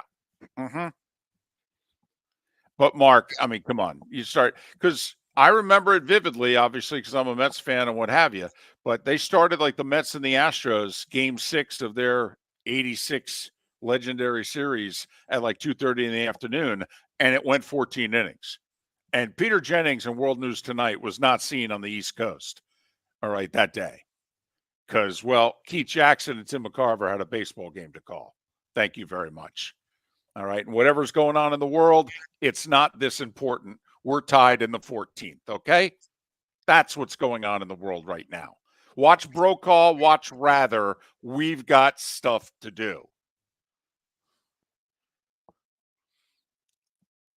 Think about that from a standpoint of, what's going on in the world right now in our country, right? The storms, the presidential election that's coming, yep. And they could run over for wild card baseball. Yep. Not American League or National League Championship Series, but wild card week. I remember vividly Labor Day. Now, granted, it's a holiday, so it's not as big, but obviously it's a Monday, and it's in early September, and I'm in Binghamton, and it's the Connors-Crickstein 4th-round match that went to a 5th-set tiebreaker, and the match goes like 4.5 hours. And I have a live interview scheduled. The Binghamton Rangers have just made a big free agent acquisition. Don Biggs, okay, a high-scoring minor league centerman, okay, and he's going to help bring the Rangers to Calder Cup. And I've got him to agree to come in and sit in our newsroom and do a live interview. And we went on an hour and a half late. Was he a baseball fan or was he a tennis fan? Not really. That hurts. It did. I ended up buying him dinner, okay? Bought him dinner, had it delivered, okay? And he ate dinner while watching the tennis match before we interviewed him live. See, that's the geek in me. I love the possibility of what the Tigers and the Astros can do to hundreds of ABC affiliates east of the Mississippi, never mind the money that they are going to be costing all those affiliates, and potentially David Muir in World News Tonight is sitting there going, end this sucker! Got a text, David, that you'll appreciate. My fantasy baseball championship comes down to whether or not Sale pitches today. Ooh. So he needs a Mets win in game 1. See, now I need to know why he just needs them to toe the rubber? Probably. Okay. Even if he gets shellacked, it's okay. You win. I mean, I'm curious. I think he's probably thinking along the lines that Sale will pitch and pitch well, and that could be enough just with the innings and the win. I don't know all the particulars, but both managers, by the way, are doing something interesting. Now, in the Braves case, you can understand it. First off, they're pitching a young guy, hard-throwing righty, who's already beaten the Mets twice this year.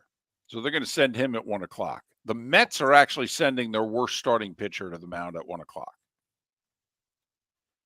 A guy who wouldn't be in the rotation if not for a couple of injuries. Tyler McGill's his name. All right. He'll be lucky to get through the Braves lineup twice without getting hit hard.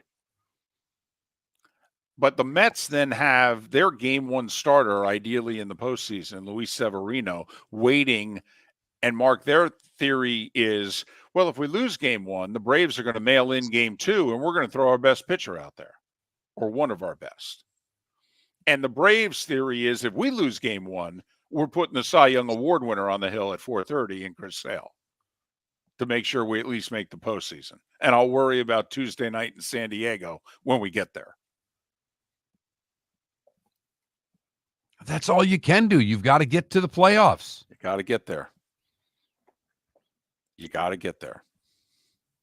Do you think baseball loves this or hates this? They wanted the season over yesterday. Do you think they like the fact that they've got a doubleheader with this much on the line that's being played today, or do you think quietly they feel like they've screwed this up? I think they absolutely love it. They're getting 2 nationally televised baseball games. How many baseball games do they get nationally televised during the course of a week? They get 1 from Fox. They get 1 from TBS. You know, you want to count a streaming game on a Friday night? I mean, seriously, baseball. And, ESPN didn't give them a Sunday night baseball game this week. They're done. They stopped that the week before. So they get basically 3 nationally televised games a week. They're getting 2 today. And as you mentioned earlier, look at the markets involved. The Braves, America's team for over 30 years, and they get the New York market. That's cuckoo for Cocoa Puffs about baseball. All right. Can I just quickly ask fan David, not sports talk show host David? Right. How you doing with all this? Because I have a neighbor who's a Mets fan. I ran into her yesterday walking the dog, which, by the way, just a quick sidebar, David, the wife had the dog dressed again in purple and gold. I didn't realize it. I put an East Carolina shirt on. I matched the dog again. So now I think subliminally I am dressing to match the dog. And Vinny and Pat, my 2 Mets fans that I run to, Pat looked at me. She goes, "Oh, that's cute. You and the dog match." I told her to shut up. But she's a wreck. She's a Giants Mets fan, and she was a wreck into yesterday because they had to win just to give this split a shot. How is the Mets fan David doing right now? I'm actually pretty good. But if they lose game 1 and they're losing 2-1 in the 5th at about 5:30, 6 o'clock today, text me and ask me how I'm doing. Because it will really bother me if they get swept. And I expect them to lose game 1. I do. Braves are the pitching matchup. Never mind the fact that, Mark, what's the Mets' relationship to the Braves again? Well, the Braves are the Mets' daddy. Right. So I'm fully expecting that their Mets are going to have to send their game 1 starter to the hill at about 4:30. I'm just hoping that the Braves are literally drinking that. Did you see any of the video at the end of the President's Cup? Furyk is standing behind the last green. Okay, the competition's not yet over, but the Americans have won.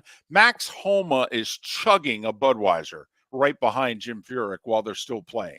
That's what I think the Mets are hoping for, that the Braves are literally drinking and they have trays of appetizers in the dugout while they're playing game 2. Could happen. There's no doubt. I don't see whoever the winner of game 1 is plays with any intensity in game 2 at all. I mean, I think it will be the mail-in of all mail-ins in the second game of this doubleheader. However, ask a Mets fan, they think the Braves B squad with 70% of intensity could beat them in an important game. For the Mets, meaningless for the Braves. Because, Mark, the Braves are the Mets' daddy. Ask a Red Sox fan before 2004 about a big game against the Yankees and how they thought it would end. American Paint Supplies, for nearly 30 years, is your one-stop shop for all your coating needs. If you are a designer, a contractor, a professional painter, or a weekend warrior, American Paint Supplies is the place where experts go to get expert solutions. At 6100 Shirley Street in Naples off of Pine Ridge, American Paint Supplies delivers the best solutions with the best products with the best support. Meet Gene and his team today at American Paint Supplies. Call 239-566-2700. That's 566-2700 or online at AmericanPaintSupplies.net. Mark Miller for Molly Maid. Why Molly Maid, you ask? Trust. Moulton was a customer for 15 years. Affordability. Didn't I just say Moulton was a customer for 15 years? Worry-free services. Our professional house cleaners are fully insured and a 24-hour warranty. Call Molly Maids today at 239-774-5839. That's 239-774-5839 or online at mollymaid.com/FTMYERS. That's mollymaid.com/FTMYERS. Cape Coral Police Department is growing. They are currently looking for police officers and are offering a $10,000 signing bonus to newly hired officers. If you desire a career in law enforcement, or if you are already in law enforcement and thinking about making a move to a better agency, think Cape Coral Police Department. If you're looking for a police department that is committed to excellence, that invests in the highest level of training, state-of-the-art equipment, and some of the highest compensation in all of Southwest Florida, then the Cape Coral Police Department is for you.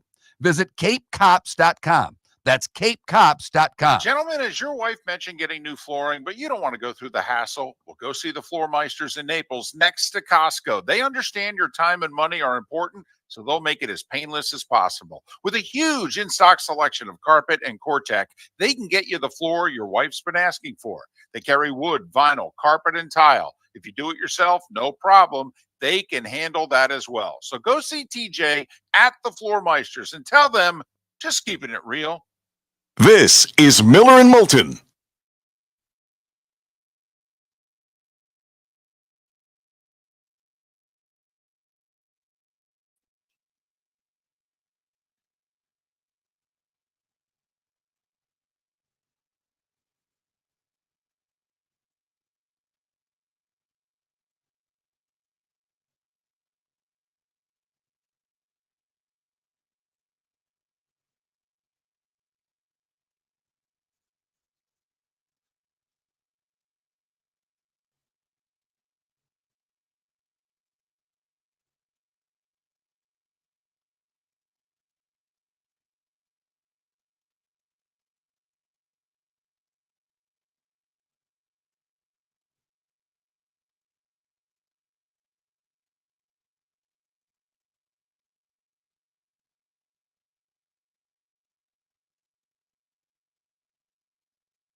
Oh, they're playing with house money. I would be surprised if they beat the Astros, but the way they're playing, who knows?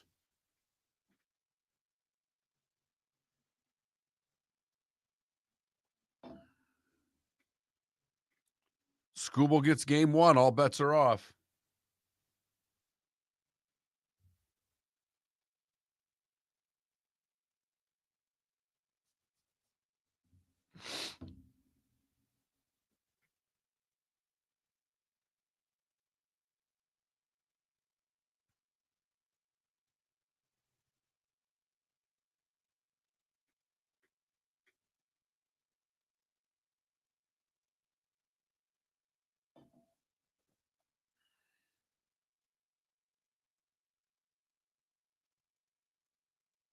They don't score a lot of runs. No, the Jags collar's been retired. My dog's a mess. My dog has to wear clothes. He has to wear a cone all the time. He is just hanging on. He is that old guy in a walker right now, the poor son of a gun.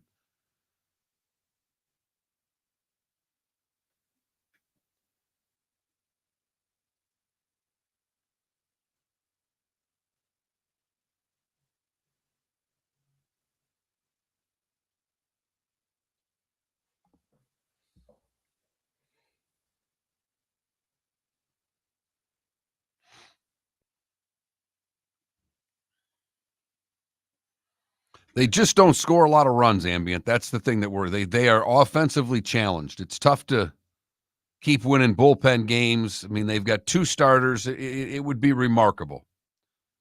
But I'd love to see them get a series. That would be a lot of fun.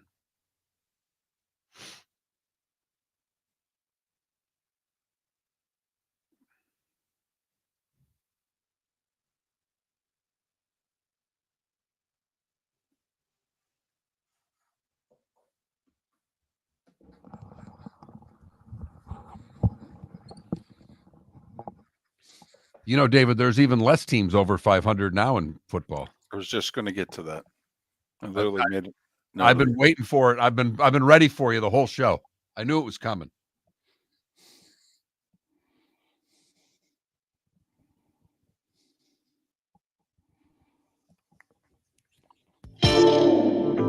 Welcome to the bonus hour, brought to you by Jason and Todd at the Diamond District. And now, here's Mark Miller and David Moulton.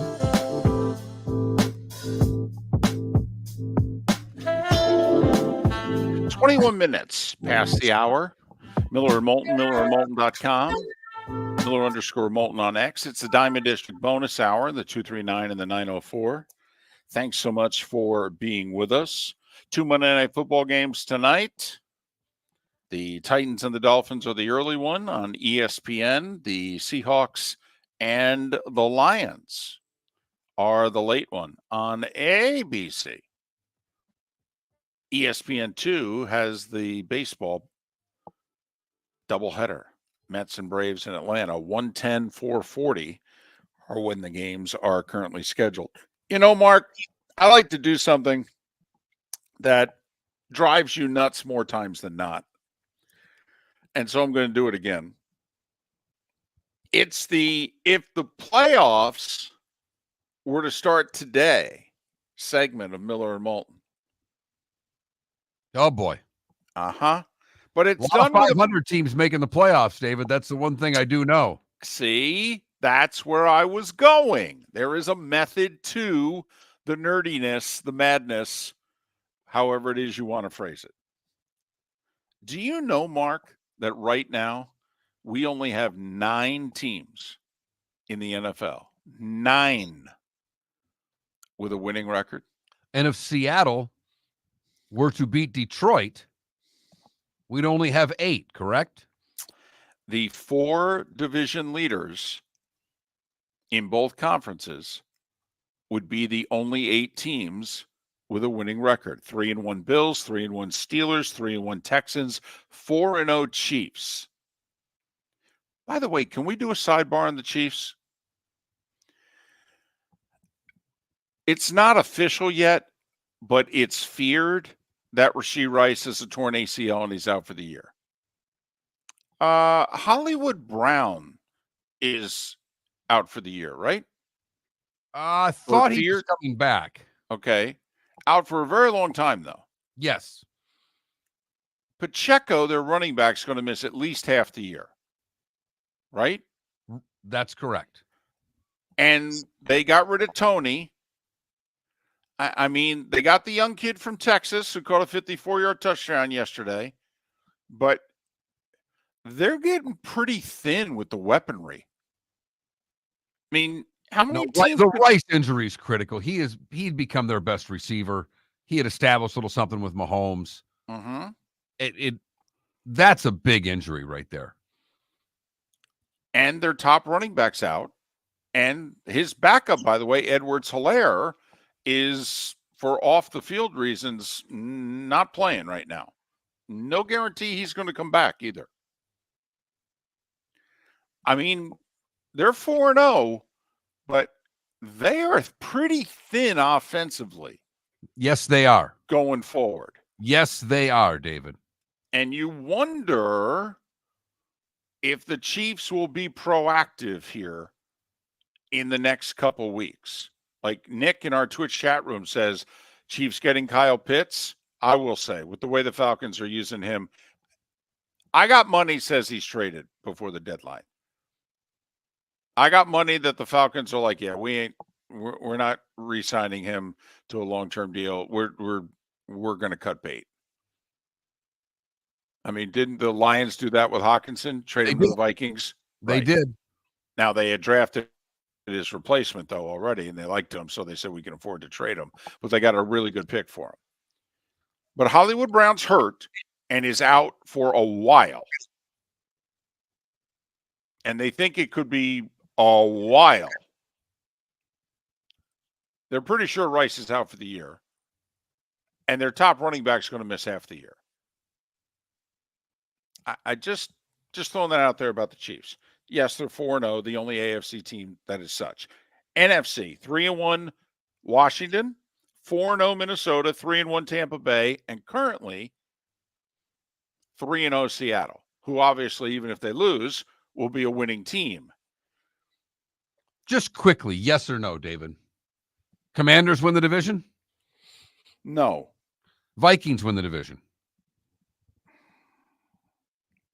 No. Buccaneers win the division? Yes.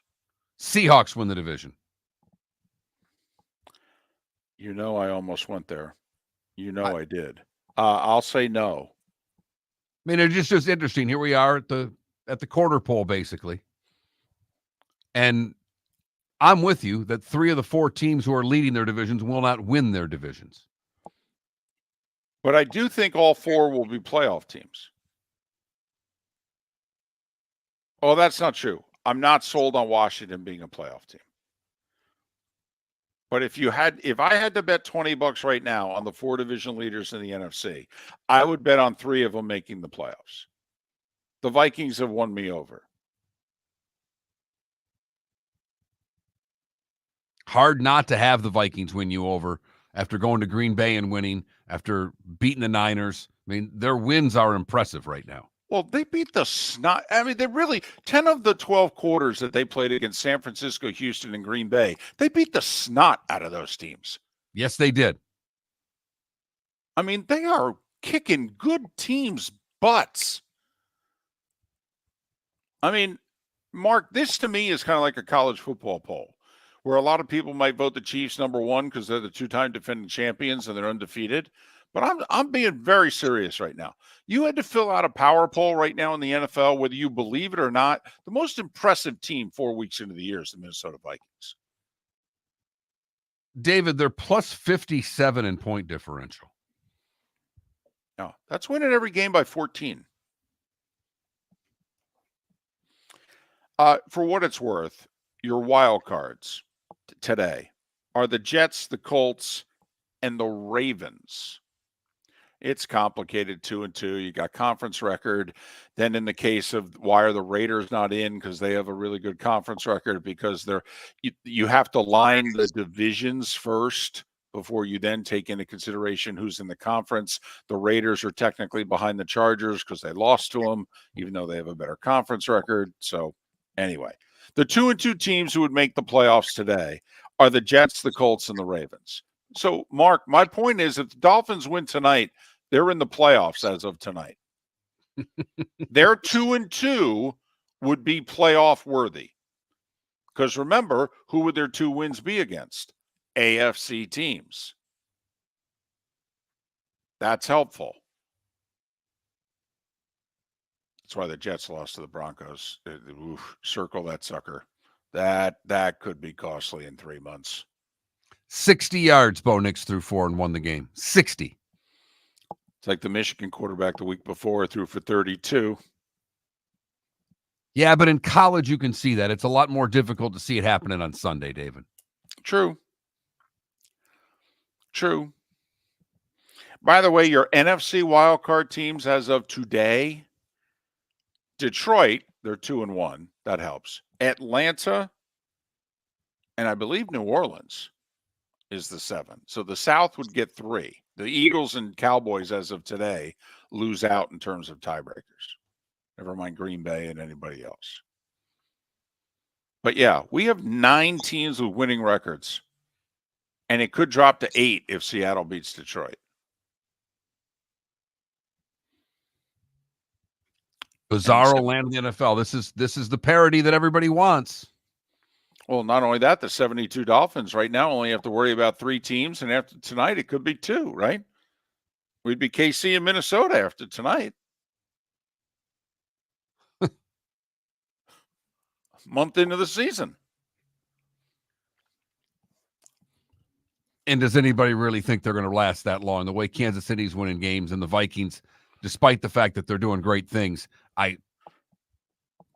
if someone got to 6-0 right now, I'd be surprised, David. Might actually bet on the Vikings to do it before I'd bet on the Chiefs. I mean, these injuries have to start piling up for the Chiefs, don't they? They're only winning these games by a score. Can they keep winning all these close games when they keep losing weapons? Miller and Moulton. So the doubleheader tonight in the NFL, doubleheader this afternoon and in the early evening in baseball.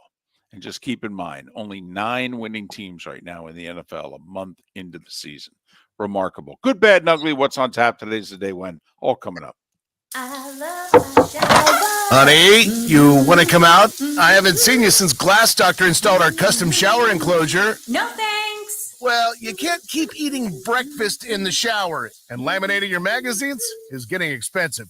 You remember we have guests coming over tonight, right? Oh, I'm sure they'd love to see the shower. It's our neighbors, and I highly doubt they want to be hanging out in our bathroom. The shower's so good, you'll never want to leave. Visit glassdoctor.com today and schedule an appointment online. American Paint Supplies, for nearly 30 years, is your one-stop shop for all your coating needs. If you are a designer, a contractor, a professional painter, or a weekend warrior, American Paint Supplies is the place where experts go to get expert solutions. At 6100 Shirley Street in Naples off of Pine Ridge, American Paint Supplies delivers the best solutions with the best products with the best support. Meet Gene and his team today at American Paint Supplies. Call 239-566-2700. That's 566-2700 or online at AmericanPaintSupplies.net. Gentlemen, as your wife mentioned getting new flooring, but you don't want to go through the hassle, well, go see the Floor Meisters in Naples next to Costco. They understand your time and money are important, so they'll make it as painless as possible. With a huge in-stock selection of carpet and Cortec, they can get you the floor your wife's been asking for. They carry wood, vinyl, carpet, and tile. If you do it yourself, no problem. They can handle that as well. So go see TJ at the Floor Meisters and tell them, just keeping it real. Is snoring bothering your spouse? Would you like to sleep in the same bed again? Do you know that snoring can affect your sleep cycle and cause lower testosterone levels? At Sleep Treatment Direct, we have easy solutions. We have a simple laser procedure that can improve snoring in 10 minutes. If you would like to get back in the same bed or are looking for a natural way to treat low testosterone, give us a call at 239-444-1741. That's 239-444-1741. Or go to sleeptreatmentdirect.com. That's sleeptreatmentdirect.com. Sleep Treatment Direct. Sleep safe and sound. This is Miller and Moulton.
husband and I are going through IVF treatments now.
You're listening to Miller and Moulton. And now, here's Mark Miller and David Moulton. 22 minutes till the top of the hour, 16 until we're out of here. Miller and Moulton, millerandmoulton.com, Miller_Moulton on X. It is the Diamond District bonus hour.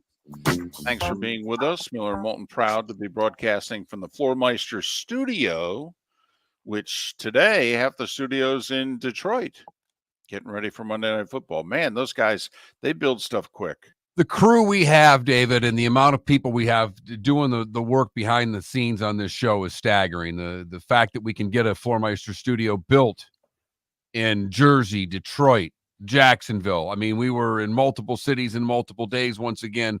So I just want to thank the folks at Floormeisters for their quick work. And if you get, carpeting or flooring from them, their installation process, is great because you see how quickly they work for us. Although I have to admit, if all of you listening, if you call them for business, they may not have enough workers to continue to build me a studio when I'm on the road. Okay, it's do the best I can. I can always do it from the hotel lobby, if need be. It's that time again, nearing the end, but not quite there yet. Here's Mark Miller with Today Was the Day When.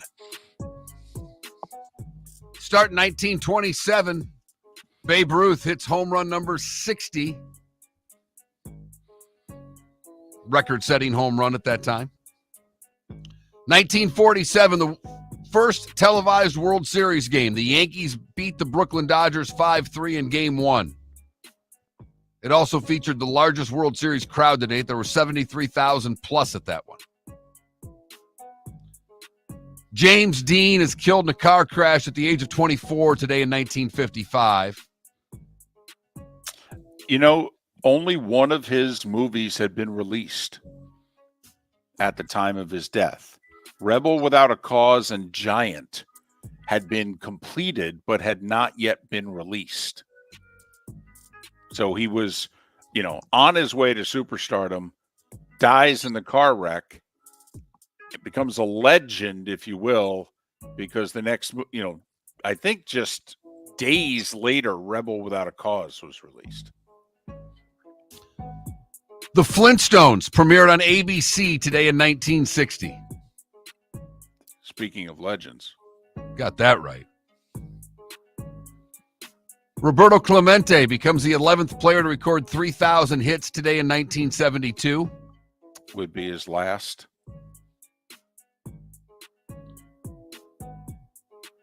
The Jerry Springer Show debuted on syndicated television today in 1991. That changed TV. Not for the better. Not necessarily, no. George Brett becomes the 18th to get to 3,000 hits today in 1992. Europe keeps the cup today in 2012 at Medina after dominating the singles. They were trailing 10-6 heading into the final day. That was the day Rory overslept, right? Showed up? Overslept. Yeah, he overslept. Remarkably engaged to another woman. The woman who would turn out to be his wife just happened to be nearby and drove him to the course. And the Ryder Cup in 2018, Europe wins again. Sergio Garcia becomes the biggest point scorer in event history with 25.5 points with the points he earned in that Ryder Cup. You know, Mark, every time you do Today Was the Day When, this time of year, you're talking an awful lot lately about the Europe winning the Ryder Cup. Have you noticed how much winning they've done in the last 30, 35 years? A lot, David. Yeah. Kind of annoying. I got to admit, I'm starting to get annoyed. It's kind of like, we win this sucker. The great drummer Buddy Rich would have celebrated a birthday today. Fran Drescher, with that awful voice, is 67. Martina Hingis is 44, and Max Verstappen is 27. What did I miss, David? No, you covered it. I mean, I will say the first nuclear sub was commissioned today. The interesting thing about it, it's our sub. Okay, I believe it was the USS Nautilus. You know who kind of, designed it and the whole deal? A Russian. Russian-born. Ended up somehow in his younger years, his family moved to the States. So here we're in the Cold War. Who is the first nuclear sub? The U.S. Why? Because of a Russian. That's fairly interesting. Yeah. Time to see life a little bit differently. Here's Mark Miller with the good, the bad, and the ugly. What you got, Mark? We go to Billings, Montana for the good, where Marklyn Lynn had just one item to cross off of her bucket list. She was 100 years old. She told several staffers at the Crossings Senior Living Community that the one thing she wanted to do before she died was to zip line. They made that wish happen, and the 100-year-old zip lined. Wow. Yeah. I have to admit, now I want details. Was she attached to someone? Is this like sky jumping when, you attach them on the back of somebody who actually does the diving and you're just the passenger? I mean, or did they send her on her way? And from the photos, it looked as if they had someone helping her. And I guess the only way to put it is that she has celebrated her 100th birthday. She went ziplining. 2 weeks later, she passed. Well, what else is there left to do, right? Exactly. I'm done. I went ziplining. That's it for me. That's it. I got this long list here, 3,200 things. I got 3,199 crossed off. For the bad, we go to Bonita Springs, where a man was arrested outside of the poker room Saturday afternoon for stabbing someone. The victim was transported with non-life-threatening injuries. 21-year-old Omar Castro was arrested on the scene. And for the ugly,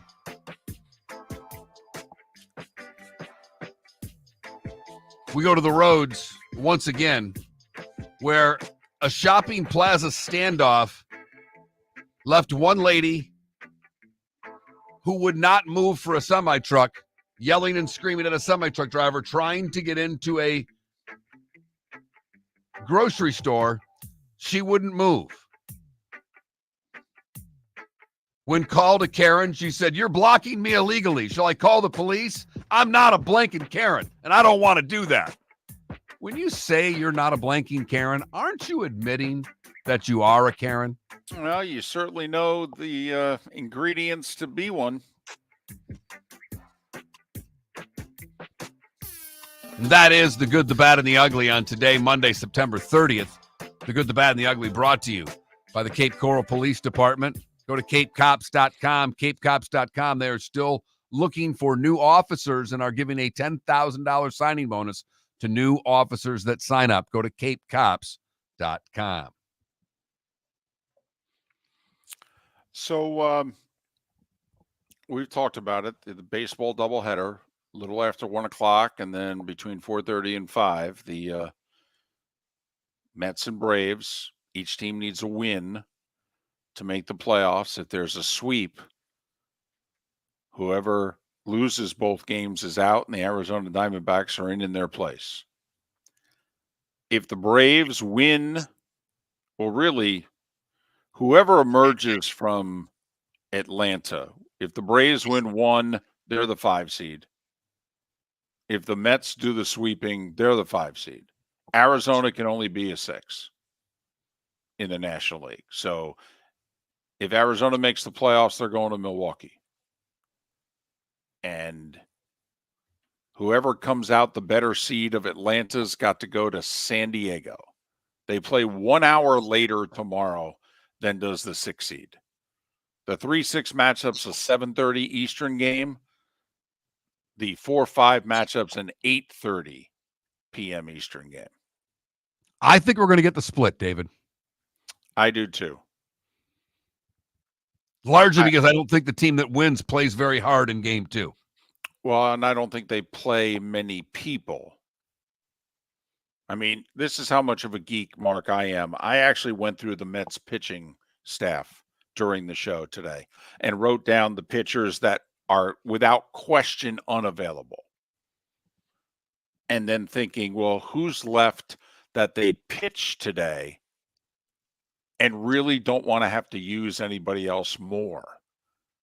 You know, that's in a best case scenario that they win game 1. And I'm looking at the pitchers that they'd most likely throw and thinking, there's no way those 4 or 5 pitchers are going to outpitch Chris Sale and the Braves. It's just not going to happen. And then the other way, I mean, are the Braves going to really throw? I mean, they literally will have a playoff game 24 hours after the doubleheader ends. And they just played 3 games in 3 days against the Royals. They're going to play 5 games in 4 days. And in the Braves' case, they'd be flying 3,000 miles to San Diego.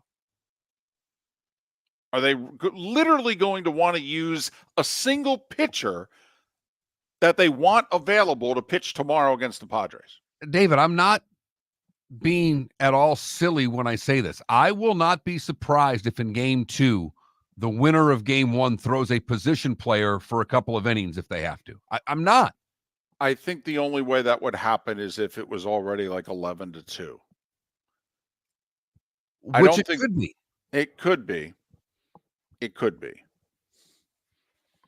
But so that's baseball. Football, Titans, Dolphins. Hey, listen, let's be optimistic here about the Dolphins. We just went over, Mark. If they win, they're actually in the playoffs as of today. Because there are 3 2-2 teams that would make the playoffs in the AFC. I mean, come on, Denver beating the Jets, and I know it got Denver to 2-2, but outside of a Broncos fan, nobody's taken the Broncos seriously as a playoff team.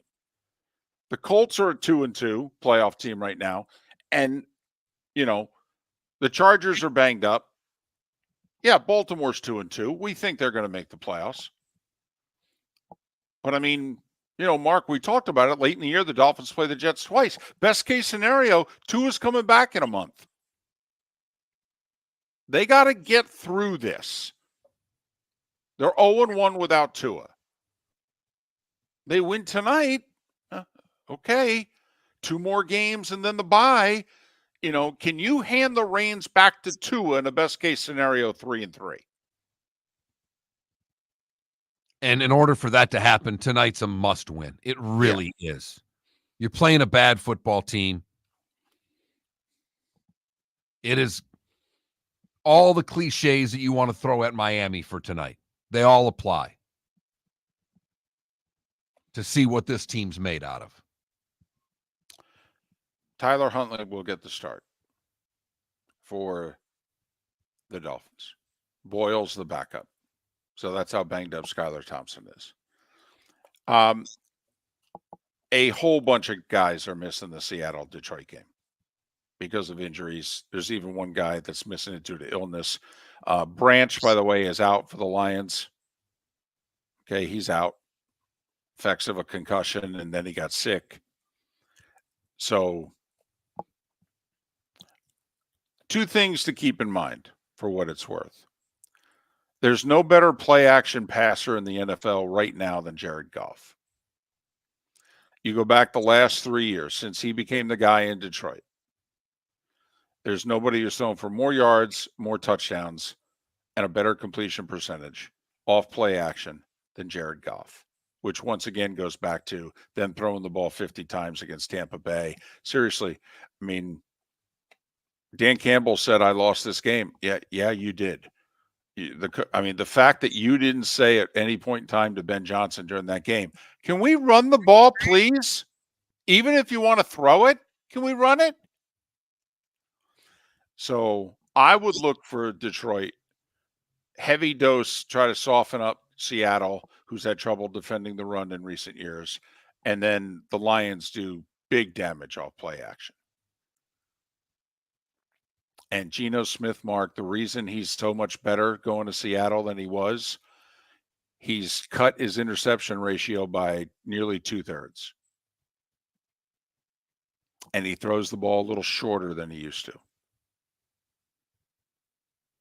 So, well, Detroit has been very susceptible against the pass, particularly to slot receivers.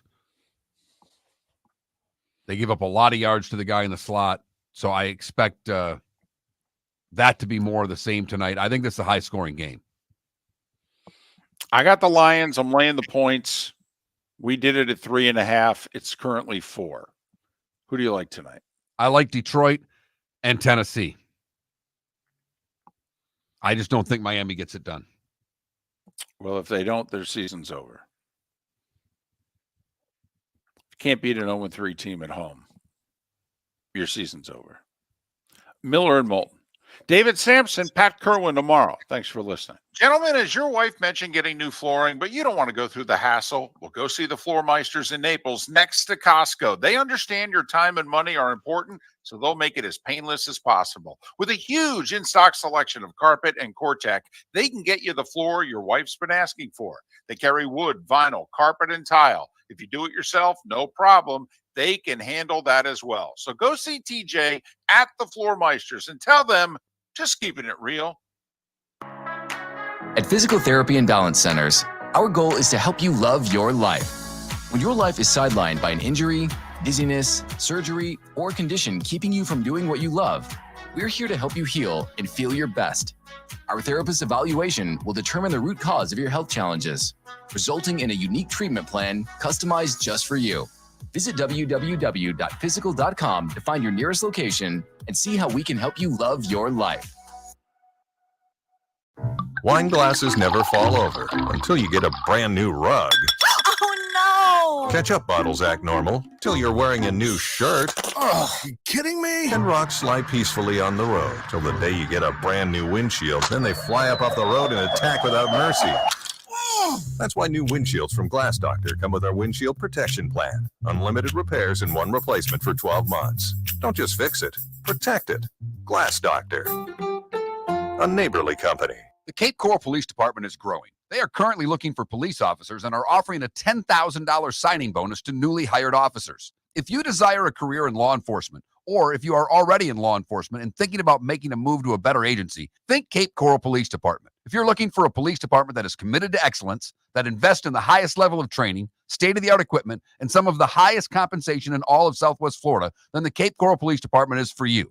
Visit capecops.com. That's capecops.com. The world-famous cigar bar started as a neighborhood place in downtown Fort Myers, and now it's a brand, a destination, with 4 locations. The original place, Henry Street, Fort Myers, Gulf Coast Town Center, on Southeast 47th Terrace off the Cape Coral Parkway, and the Lounge on West 1st Street in Fort Myers. A place to go, whether you just need a relaxing drink and a smoke after a tough day at work, or a place to go celebrate. From relaxation to celebration, the world-famous cigar bar.